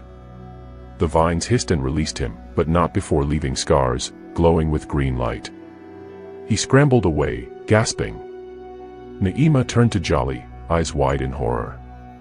"He's inside me now," she whispered. "Stronger than ever. We don't have much time." The sun had not yet risen, but the village of Duma was already awake. Women whispered near cooking fires. Children clung to their mothers. The elders sat beneath the baobab tree, their eyes turned toward the east, where the hills rose like giants guarding the land. Something was coming. Something old. And 4 figures had been chosen to walk into its mouth. A man stood in the clearing outside the village wall, wrapping a thin blue cloth around her waist. Her healer's pouch hung from her shoulder, heavy with charms, herbs, and river stones. Beside her stood Jolly, silent and tense, with his hand on the hilt of his father's dagger. Behind them, 2 others approached. Naima, her face calm but pale, her steps too light, as if she floated more than walked. Tari, the hunter, covered in healing leaves. His face was filled with bitterness, but his eyes burned with purpose. He had insisted on coming. "She will not trick us again," he said. "Not when I am watching." Jolly did not argue. "Then walk beside her," he replied. "But know this, if you raise your spear without reason, I will raise mine against you." Tari nodded, though his lips curled. "Then let the gods judge." Their journey took them through the forest of Udanu, also called the forest that swallowed sound. The trees were ancient and tall, their branches knotted with gray moss. No birds sang. No wind stirred the leaves. Only silence. Even their footsteps made no sound.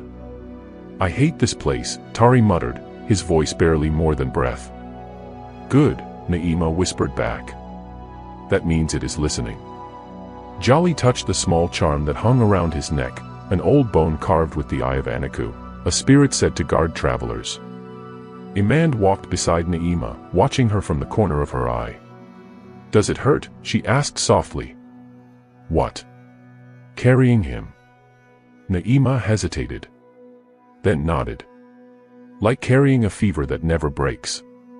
Like someone always whispering into your ear while you sleep. And yet, you still walk forward. Because backward is no longer a path," Naima said. They walked on. After many hours, they reached the stone gate. It stood where the land cracked open, 2 cliffs with a river running between them. The water was not wide, but deep, and it flowed with a sound like breathing. And there, hidden beneath a curtain of vines, was an old door, carved with symbols none of them could read. "The mouth of the god," Naima said quietly. "Once, it was sealed with stone. But now." She raised her hand. The vines curled away. And the door creaked open. The tunnel was narrow, and the air was heavy. The walls sweated. Strange fish swam in shallow pools beside their feet, and glowing mushrooms lit the path in blue and green. Imand walked near the back now, her eyes searching every corner. "Are we still in the land of the living?" she asked. "We are in between," Naima replied. "Neither sky nor earth. Neither dream nor death. And Aragu. He sleeps at the root. But he hears our steps." As if on cue, the water beside them rippled. A long shadow passed beneath the surface. "He's watching," Tari growled.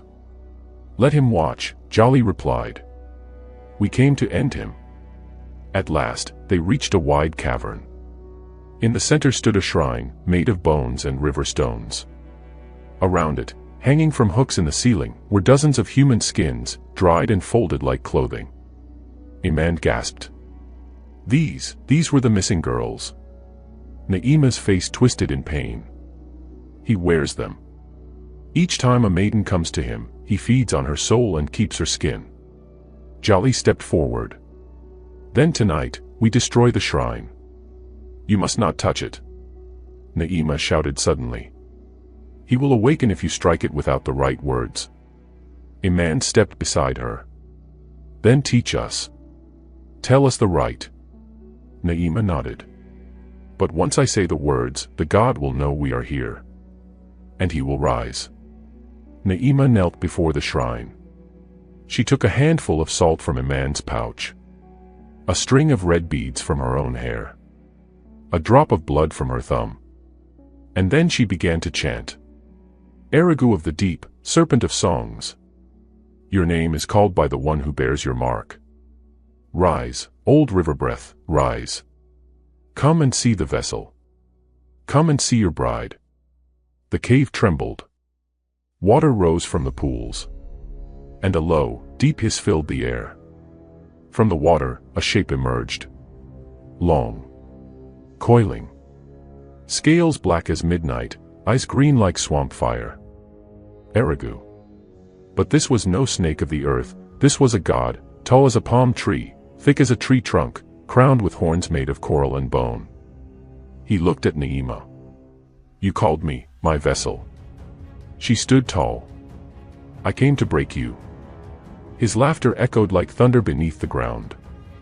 Then I shall wear your skin first. He surged forward.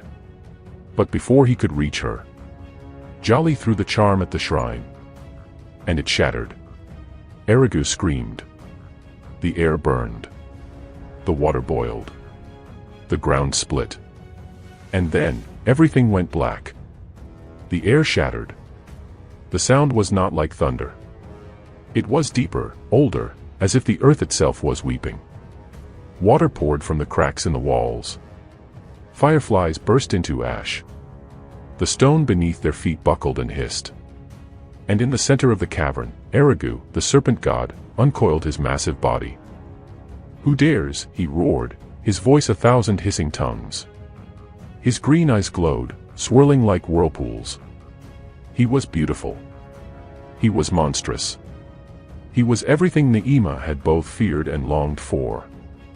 Naima stood her ground, even as her knees trembled. It was I, she said, her voice clear. Naima of Duma. The one you marked. The one you claimed. Erigu reared his head, the cavern shaking with each movement of his massive coils. You called me with the words of my name, and now you would betray me. I did what you asked, Naima whispered. I gave you my womb. I gave you my sleep. But you lied. You never meant to give me the prince's love. You meant to use me.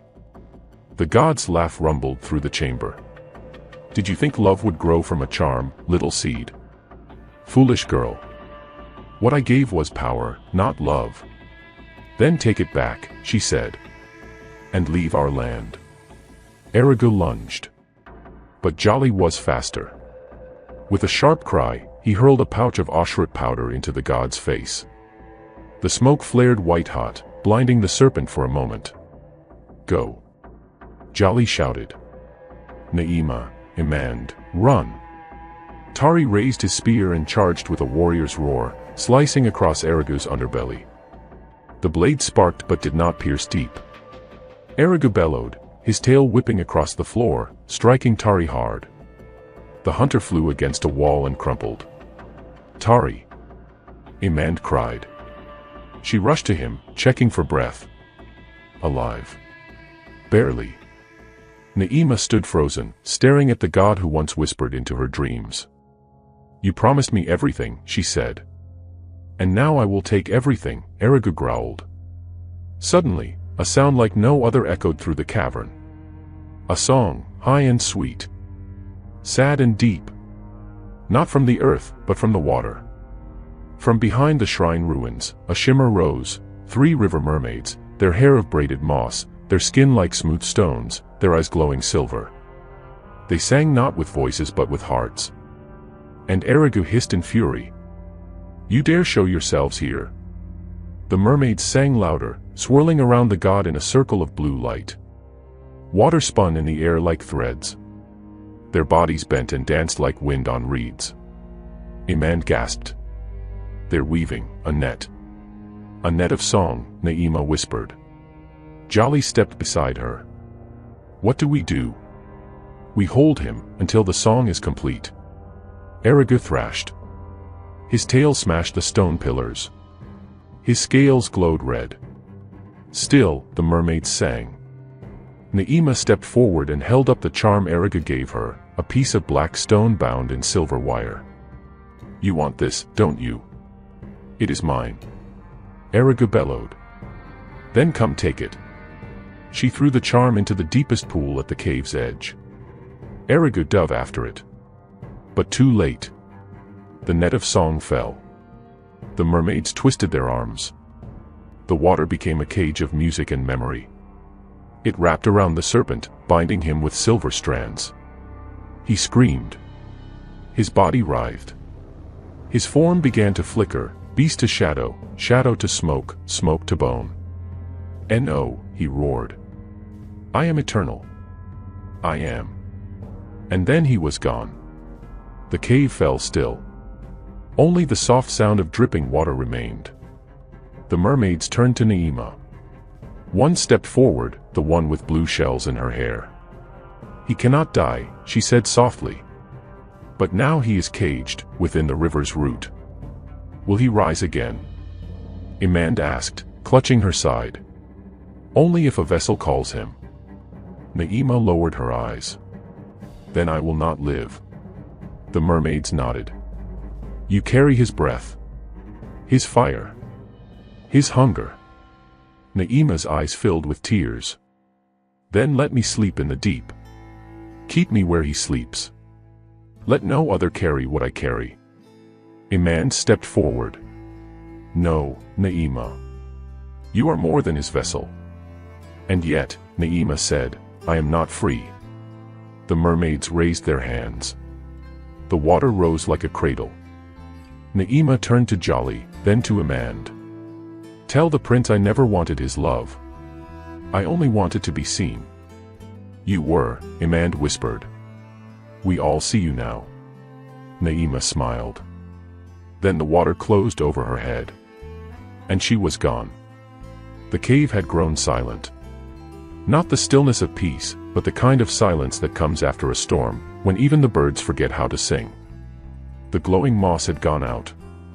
The sacred pool where Naima vanished was calm, dark, endless. Imand stood there for a long time, the hem of her wrapper soaked, her eyes wet not just with water. Tari leaned against the wall, wounded but alive. Jolly crouched beside him, his hand pressed against a torn cloth soaked in blood. The mermaids were gone. And so was Naima. The climb back through the cavern was slow and painful. They moved like ghosts, helping one another as they passed the ruined shrines and fallen stones. The air was damp and cold. Imand led the way with the last of their red torches. We should burn the shrine, she said softly, her voice tight. No, Jolly murmured. Let it crumble. Let no one find it again. They passed the place where Tari had fallen. His spear still lay on the ground, snapped in two. He picked it up without a word. The river's path had narrowed. They followed it, upward and upward, toward the crack of sky that waited far above. It took them hours. They came out under the pale morning light, their faces streaked with ash, their clothes torn. The jungle greeted them with soft rustling trees and birds that had begun to sing again. By the time they reached the village of Duma, the people had already begun to whisper. They have returned. 3 entered the river, only 2 came back. Where is the weaver's daughter? Where is Naima? Children ran through the mud streets. Elders rose from their mats. The king's messengers rushed to gather word. And soon, the prince himself appeared. Prince Oken stood at the gates of the village square. He looked tired. His fine robes were stained with river dust. His hair, once tied with golden cord, now hung loose. His eyes searched a man's face. Where is she? He asked. Where is Naima? Imand felt her breath catch. Jolly looked at her, then looked away. Tari, limping and quiet, stepped back. She is gone, Imand said gently. The prince frowned. Gone where? She gave herself to the river, she said. To end the curse. To bind the god Erigu forever. The prince stepped back. The curse was real. Yes, Jolly said. And she was both its victim and its answer. Prince Oken turned his head to the side, biting his lip. She enchanted me, he said slowly. But I think I still loved her. Imand stepped forward. Then honor her memory. Let the next festival of moonlit tides be not for choosing brides, but for remembering those we lost. The prince nodded. He turned and faced the crowd. Hear me, people of Duma. Naima, daughter of the weaver, saved us all. From this day forward, she will be called Naima the Brave. Let no child be shamed for a mark they carry. Let no maiden walk to the river in fear. That night, they built a small fire by the edge of Okawala. Imand laid down Na'ima's cloth belt, woven with the red and black patterns of her family. Tari placed his broken spear beside it. Jolly scattered river salt over the flames. The fire hissed, flared, and crackled. She wanted to be seen, Imand whispered. She is, Jolly said. By the sky. By the water. By us. They sat in silence, letting the river wind kiss their faces. And far away, beneath the deepest pool, the god Erigu lay bound. But sometimes, if you listened carefully, you could still hear a whisper ripple through the reeds. The vessel still breathes. Night had returned to Duma. A moon, pale and uncertain, peeked from behind clouds. Crickets sang low songs in the grass. The fire near the river had died. But Imand could not sleep. She tossed on her mat, her heart still aching with Na'ima's name. Her sister's scarf, the one left behind seasons ago, was clutched in her hands. The vessel still breathes. The whisper slithered into her ears again, not from the wind, but from inside her dream. She saw water. A dark pool, with Na'ima standing in it. But she was changed. Her skin glowed, moonlit and silver. Her eyes were wide, glowing green like fish scales. Her hair floated upward like seaweed. Her mouth opened, but instead of words, only bubbles came. Imand tried to scream. But when she awoke, there was no sound. Only sweat. Only silence. Only her sister's scarf, now soaking wet. The next morning, Imand sat by the fire outside her home, trying to calm her thoughts. Children played with sticks. Mothers roasted plantains. The village moved on. But Imand could not. Jolly came with a basket of herbs. "You didn't sleep," he said gently. Imand nodded. "I dreamed of Na'ima. I thought you might." "I did too." She looked up. "What did you see?" Jolly's eyes darkened. A door. Deep under the water. It opened. Something breathed through it. They sat in silence. Birds chirped in the distance. Tari limped over with his walking stick. "My wound won't close," he muttered. "It's as if the river marked me." Imand took his arm and inspected the red wound. It had small white ridges like the scales of a snake. "It's spreading," she whispered. Imand asked Tari to describe everything from the cave again. "You saw him," she said. "Erigu. The serpent god." "Only his shadow," Tari said, shivering. But when he spoke, it was in many tongues. Like 10 people speaking at once. The air grew heavy. My chest froze. Jolly leaned in. "You know what this means?" Imand nodded slowly. The curse was not broken. Na'ima died to end it. Tari growled. What more did the river want? Imand stood up. A vessel is only broken when the spirit leaves it. If Na'ima's soul is still caught, the gate is still open. Tari looked horrified. "You think she's still down there?" "Not her body," Imand whispered. "But her spirit. Maybe even her voice." In the days that followed, the river changed. Fish floated belly up. The water tasted like metal. Boats capsized for no reason. Even strong swimmers were pulled under by invisible currents. And then the children began to hear singing at night. Low songs, like whispers bubbling up through mud. They didn't sound like mermaids. They didn't sound human either. One little girl said she saw a hand rise from the river, pale and slender, wearing a bracelet made of weaver's thread.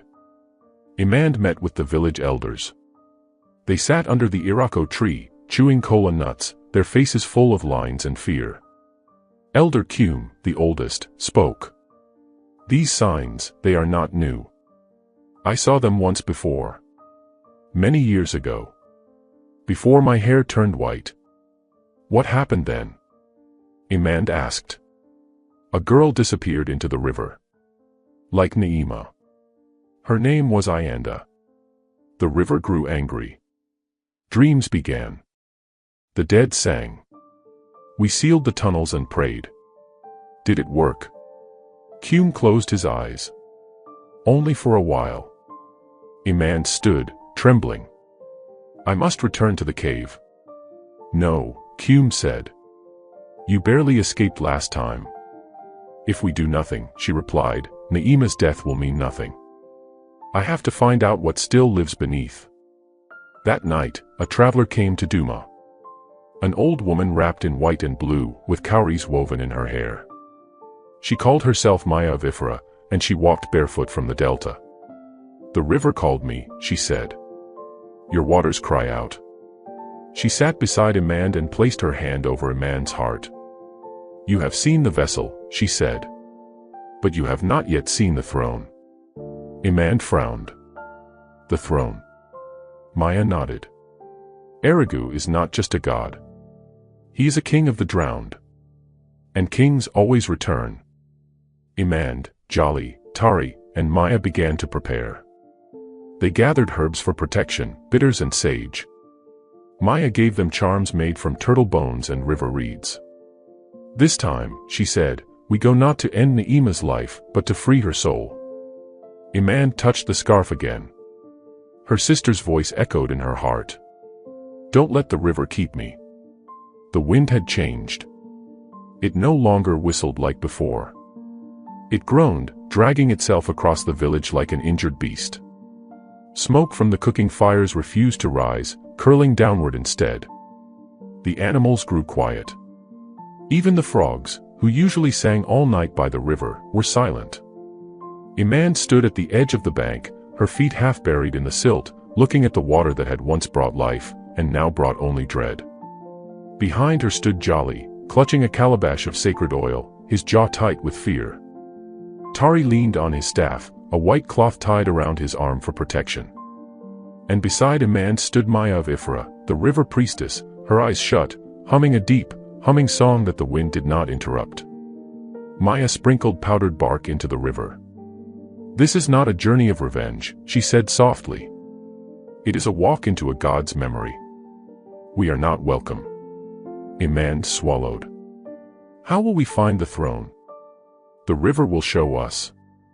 It remembers everything that's ever been taken. She placed a white feather behind Iman's ear. Do not speak unless spoken to by the water. And if Erigu appears? Jolly asked. Maya's voice dropped. Don't meet his eyes. And do not answer his questions. He feeds on words. They moved in silence through the reeds until they came to the old termite mound, now just a broken, muddy husk. The entrance to the tunnel they had once sealed was open again. But something was different. Water flowed upward from the hole. Not rushing, creeping. It coiled like steam, curling and slipping back into the earth like a living thing. Tari cursed under his breath. This is wrong. Rivers don't behave like this. This isn't river water, Maya said. This is memory water. The past is rising. They tied vines around their waists. Maya handed each of them a stone, smooth and etched with old writing. As long as you hold this, she said, your spirit will not drift. The tunnel was narrower than before. The air was cold, and thick like honey. Every sound was muffled. Their footsteps echoed not forward, but backward, as if time was moving the wrong way. Jolly carried a red-tinted lantern. Its glow barely pushed against the dark. I see something, Iman whispered. There, on the wall. She moved closer. There were drawings, faint, but still wet, as if painted moments ago. Children by the river. A woman with long braids and a weaver's loom. A serpent with horns, wrapped around a throne of bones. This is Na'ima's life, she whispered. And her death. Suddenly the tunnel widened, and the sound of dripping filled the air. Maya raised a hand. We are close. They entered a vast chamber. It was too large to be natural. Its walls pulsed like lungs, veins of glowing green liquid running through the mud. In the center stood a throne, carved of coral and bones, with river pearls embedded in the arms. Around it, broken masks, cracked bracelets, and burnt offerings littered the floor. And on the throne sat Naima. She was barefoot. Her skin shimmered like fish scales. Her eyes were open, but empty, glassy and colorless. Her fingers moved slowly, weaving something out of water. Naima. A man stepped forward. Is that you? The figure blinked. Her lips moved. Water poured out. My name is no longer mine, she whispered. It belongs to him. Jolly stepped back. That's not Naima anymore. But a man stood her ground. She's still inside. I can feel it. Naima's body twitched. Sister, you shouldn't have come. The walls shook. A low hiss filled the chamber. From behind the throne, the shadows twisted and began to form. He slithered out like smoke, folding and unfolding as he came. A serpent's face, but with human eyes. His body long and endless, made of water and bones. His voice, 10 voices, spoke from every direction. You came, again. We came for her, a man said. Let her go. Erigu circled the chamber, his scales cutting grooves into the floor. She came willingly. She asked for love. I gave it. I gave her power. Beauty. A throne. She is my queen now. She was a child in pain, Maya snapped. You preyed on her shame. Erigu's eyes glowed. So you will challenge me? You, with your herbs and your mortal blood? No, a man said quietly. Not challenge. But trade. Everyone turned to her. Trade what? Erigu asked. A man reached into her satchel and pulled out a small, sharp blade carved from obsidian. Me. For her. Maya screamed. No. You cannot offer yourself. But a man stepped forward. If you take me, release her. Naima looked up, tears streaming down her cheeks. Sister, no. Erigu hissed, circling a man slowly. You would give yourself freely. A healer. A seer. Yes. He sniffed her hair. And if I say no? A man's voice turned cold. Then I will unbind your throne. She raised her blade and struck the stone beneath her foot. The chamber groaned. The river roared from above. Erigu bared his fangs. So be it. Let us see if your soul sings sweeter than hers. The river had no beginning here. No end. Just a pulsing core of memory that surrounded a man like a second skin. The moment Erigu hissed his acceptance of the bargain, the chamber cracked apart, and the ground gave way beneath her. She was falling. But not through air. She was falling through water, and through time. She spun. Spun like a leaf in a whirlpool. Sounds whispered around her, some familiar, some not. A baby's cry. The laughter of her late grandmother. Her sister's scream. Then, silence. Then, him. Erigu rose beside her like a current come alive. No longer a serpent with horns, but a man with silver skin and eyes like bottomless pits. His hair was coiled like snakes, moving on their own, and when he spoke, the water shivered. We are beneath memory now, he said. There is no up. No down. Only the truth. Imand clenched her fists, but her fingers floated weightless. Then show me. Erigu circled her. Why do you give yourself for her? For Naima. She was jealous of you. She was hurting. She would have let you drown. But I didn't. Erigu's eyes narrowed. Then perhaps you are fit. Suddenly, the water cleared, and images filled the space around them like drifting lanterns. She saw her mother, young, beautiful, walking alone by the river with a clay pot on her head. She saw an old woman place a carved stone in her baby blanket. She saw a child, herself, crying at the edge of a flooded stream, as water seemed to whisper her name. Imand gasped. What is this? Your truth, Erigu whispered. You were never meant to be a healer. She turned sharply. What are you saying? He pointed to the stone she carried, the one Maya had told her would protect her. That stone is not protection. It is a key. And you are not an enemy to me. Lies, she hissed. Then look deeper. More images swirled around her now. A girl, dark-skinned with long braids, dancing with the river mermaids. A marriage between a mortal and a river god. A child, half human, half mystic, left in the care of a village healer. Your grandmother, Eriga said, stole you from the river. Iman felt the water tremble. No. She took you from the arms of your true mother. She feared what you would become.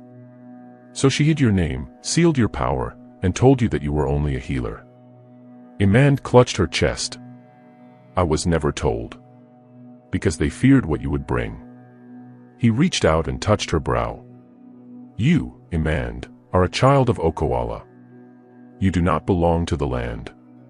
You are the river's lost daughter. The water grew still. Around her floated two visions.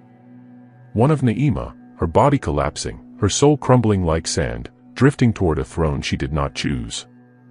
Another of herself, Iman, with glowing blue eyes, seated not as a prisoner, but as a keeper of the river's memories. Erigu spoke again. Let her go. Let her live her small life, and take the throne. You were meant to guide the river, not resist it. I will not bind you. I will make you my queen, not my slave. Iman's heartbeat echoed in the water. It sounded like war drums. She closed her eyes. And whispered a single name. Ao. The water cracked like thunder. Erigu reeled back. What did you say? Ao was my mother's name. The one the river forgot. No. You may hold Naima's body, but you will never hold my soul. The glowing stone she carried burst in her hand. Light raced through the water, pouring into every memory, every vein of the chamber. Erigu screamed, a high, keening sound, and began to unravel like fabric in fire. Iman reached out. Naima. Wake up. Somewhere far away, Naima's head jerked up. I can't, he's in me. Fight him. I'm tired. Naima, listen, this isn't your end. The river screamed. Erigu howled. And the water began to spin, spiraling into a vortex, pulling everything in. Iman screamed as her body was lifted. Not down. Not up. But out. She gasped, and sat up, covered in mud and moss. They were back on the riverbank. Tari was coughing. Jolly was weeping. Maya fell to her knees. And Naima was beside her, pale and weak, but breathing. Iman looked down at her hands. The glowing lines were gone. The river was still. But in the reeds, something hissed. And a whisper rose on the wind. The vessel still breathes. The dawn after the storm did not sing. No birds. No drums. Only the slow drip of dew from leaf to earth, and the moaning of wind through the Okoala trees. Naima lay on a woven mat beneath the healer's hut. Her breathing was shallow, and her skin bore strange silver markings that pulsed like the tide.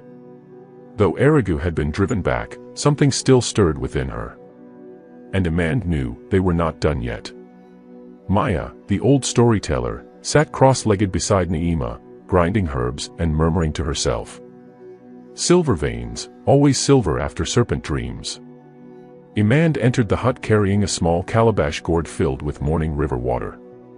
Still no change. Maya shook her head. She's trapped between this world and the other.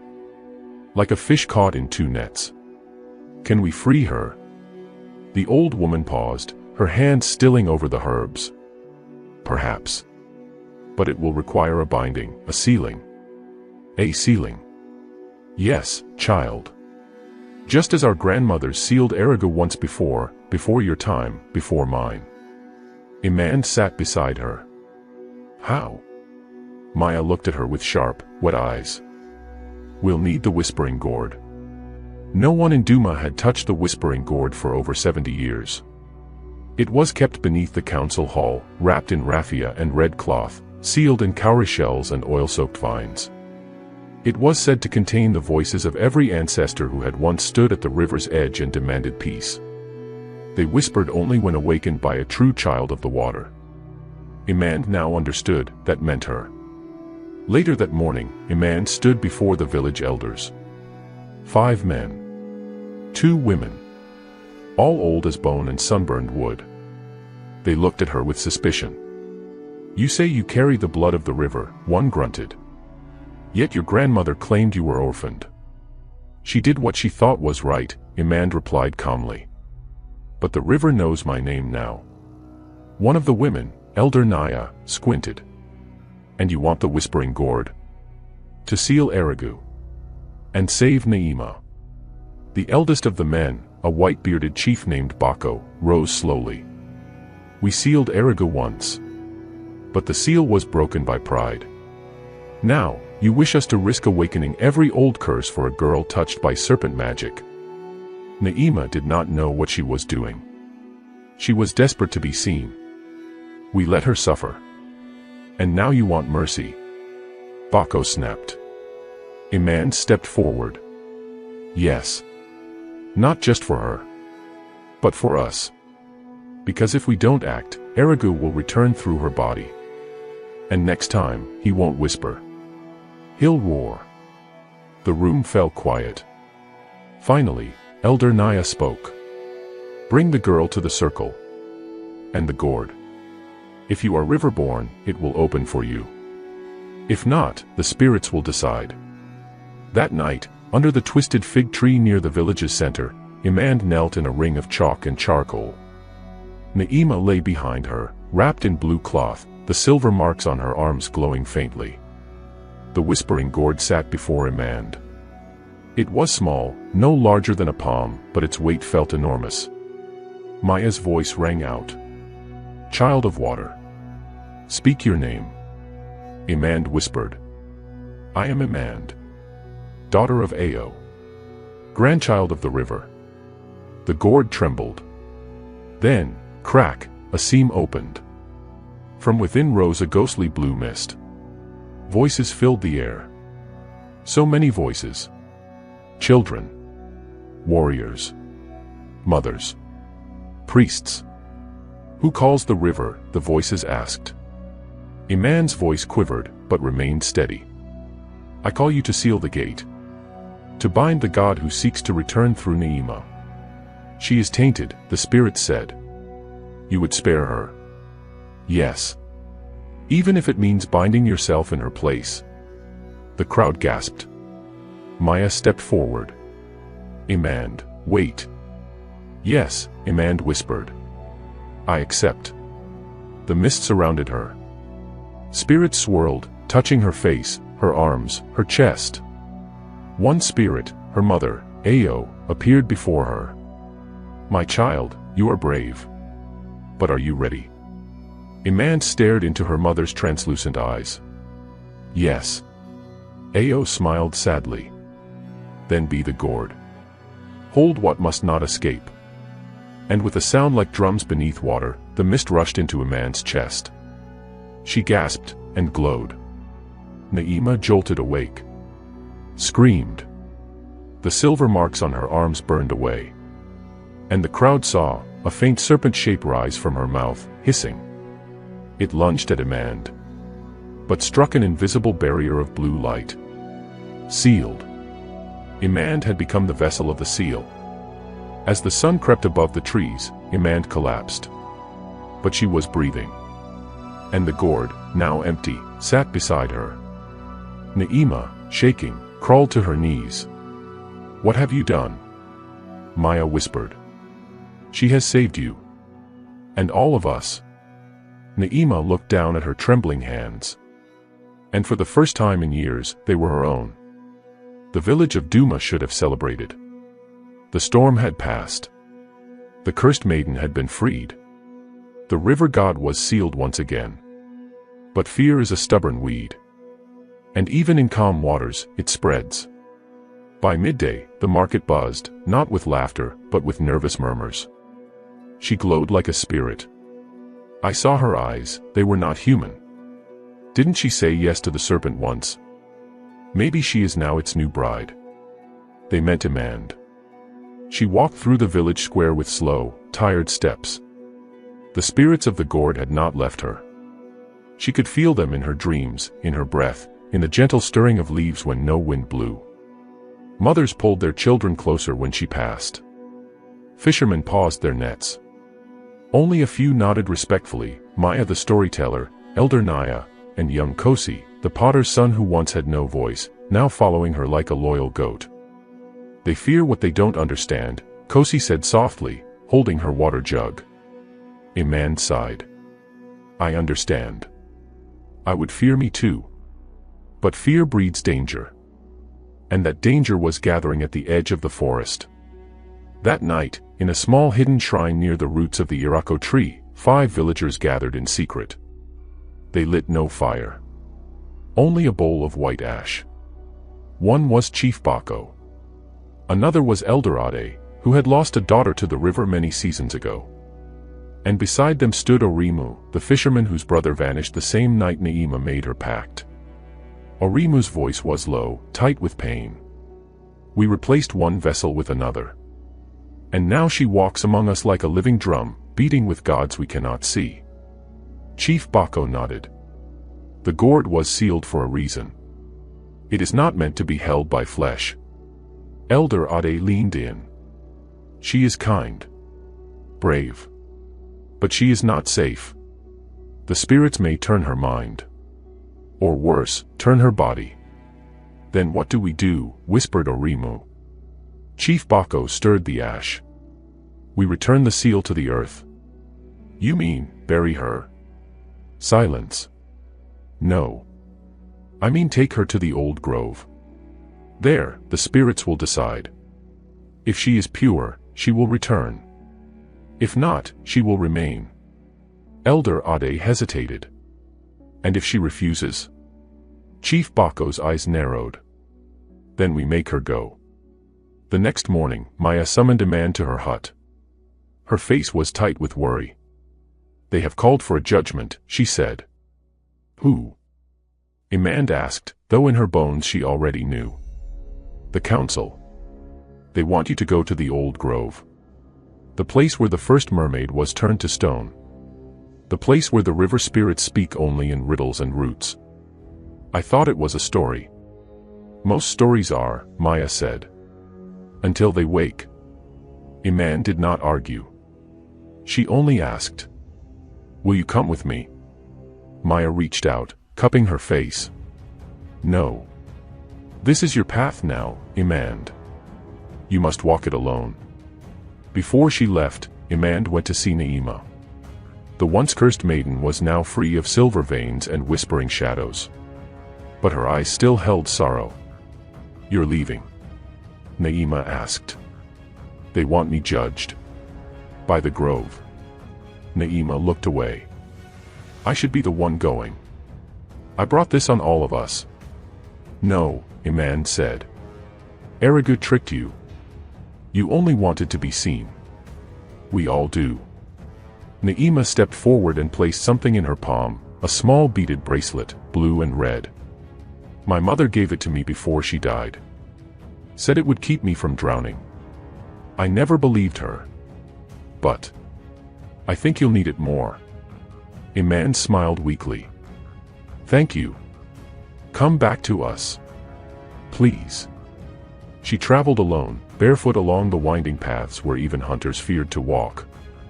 The old grove was a sacred place. No birds sang. No wind blew. Just the sound of her breath and the crunch of earth under her feet. At its center stood a stone mermaid, her hands clasped in eternal prayer, her face weeping vines. Around her, the roots of ancient trees wove a circle, alive, pulsing with power. Iman stepped inside. I am here, she said. And the roots closed behind her. The ground trembled. From the trees, voices echoed, old, layered, like wind and water and flame. You are the seal. You are the gourd. You carry what was not meant to be carried. Imand fell to her knees. I do not want power. I only wanted to protect. Yet you hold it still. The serpent sleeps inside you. But he dreams. Then take him. Take it from me. We cannot, the voices said. You chose to carry it. It is now woven into your blood. Imand wept. Then what do I do? And the wind answered. Survive. Grow. Teach. Or fall. But you are no longer just one girl. You are now a river of many voices. Let them guide you. Or drown you. When the sun rose, the roots opened. Imand stood tall. Her eyes were clearer. Her step was steady. She returned to Duma, but not as a girl. As a living gourd. A vessel of ancestors. A new kind of protector. Some cheered. Some knelt. But others turned away, planting new seeds of fear. And far beneath the soil, a ripple moved. Erigu still dreamed. The air in Duma was heavy. Not with storm. Not with heat. But with silence. A kind of silence that watched you, like a predator in the grass, unmoving, but alive. Imand had returned from the old grove changed. She smiled when she walked through the village, yes. But her eyes sometimes flickered, like torchlight on water. And sometimes, she paused mid-sentence, tilting her head as if listening to something no one else could hear. And at night, she dreamed. In her dreams, the world was upside down. She walked through a great underwater city. The sky above was not sky, but waves. Buildings floated like bubbles. Serpents danced through arches made of coral and bone. The spirits here were not kind. They whispered and laughed and offered her bowls filled with silver fish whose eyes blinked like human ones. And at the center of the city was Erigu. But not in chains. Not sealed in a gourd. He sat on a throne of black stone. You carry me well, he said. You wear me like a second skin. I want you gone, Imand said, her voice trembling. Ah. But I am not a garment to be folded and put away. I am your inheritance. Your witness. Your wound. Then I'll cut you out. Erigu laughed. Try. But remember this, wounds that bleed are better than wounds that rot. He reached out and touched her forehead. When she awoke, her hut was filled with frogs. Hundreds of them, croaking in harmony, wake, wake, wake. She knew then, Erigu was dreaming louder. Each night he grew stronger in her mind. The seal was holding, but only just. Soon, he would break free, not into the world, but through her. There is no prison, she whispered to Maya. Only sleep. And he is waking. Maya's old hands trembled. Then you must do what even the gods fear, child. What? You must descend. Not into the river. Not into the gourd. But into the deepest part of yourself. The part that no spirit, no curse, no man can reach. What if I don't come back? Maya cupped her face, just as she had the day she left for the old grove. Then let your story return. That night, Imand made a circle of kola nuts, snail shells, and 3 drops of her own blood. She laid down within it, closed her eyes, and whispered the ancient words Maya had taught her. Let my shadow walk where I dare not go. And her soul slipped away. Down, down, down, into the dreaming place. Not a river. Not a city. But a void. At its center stood a massive tree, roots stretched across nothingness, its branches dripping stories instead of leaves. And there, wrapped around the roots, was Erigu. He no longer looked like a serpent. He was a boy. A frightened boy. A lonely boy. Why do you hate me? He whispered. Imand knelt. I don't. I pity you. Everyone leaves me. Because you poison everything you touch. I just wanted to be remembered. Then let me carry your name. Not your hunger. And she reached forward, touched his heart, and said the word no god, no demon, no spirit had ever heard. Peace. When Amanda opened her eyes, she was still in her hut. But something had changed. The frogs were gone. The gourd on her shelf had cracked, and inside, only silence. No serpent. No voice. Just water. Clear. Still. Free. Outside, the people of Duma gathered. They had felt it. The shift. The release. Chief Bako, Elder Ade, even Orimu, they all bowed as a man stepped out. "What are you now?" asked Kosi. She smiled. "I am the bridge." Between what? Between fear and forgiveness. And the people, slowly, stepped forward. One by one. To thank her. To weep before her. To learn from her. Many moons passed. Iman did not become queen. Nor priestess. She simply lived. Taught. Listened. She sang to the river, but no longer as a vessel, only as a friend. And children, your children, perhaps, still gather around fires in Duma to hear her tale. They ask, "Is the river god still alive?" And the elders answer, "Perhaps. But if he is dreaming again."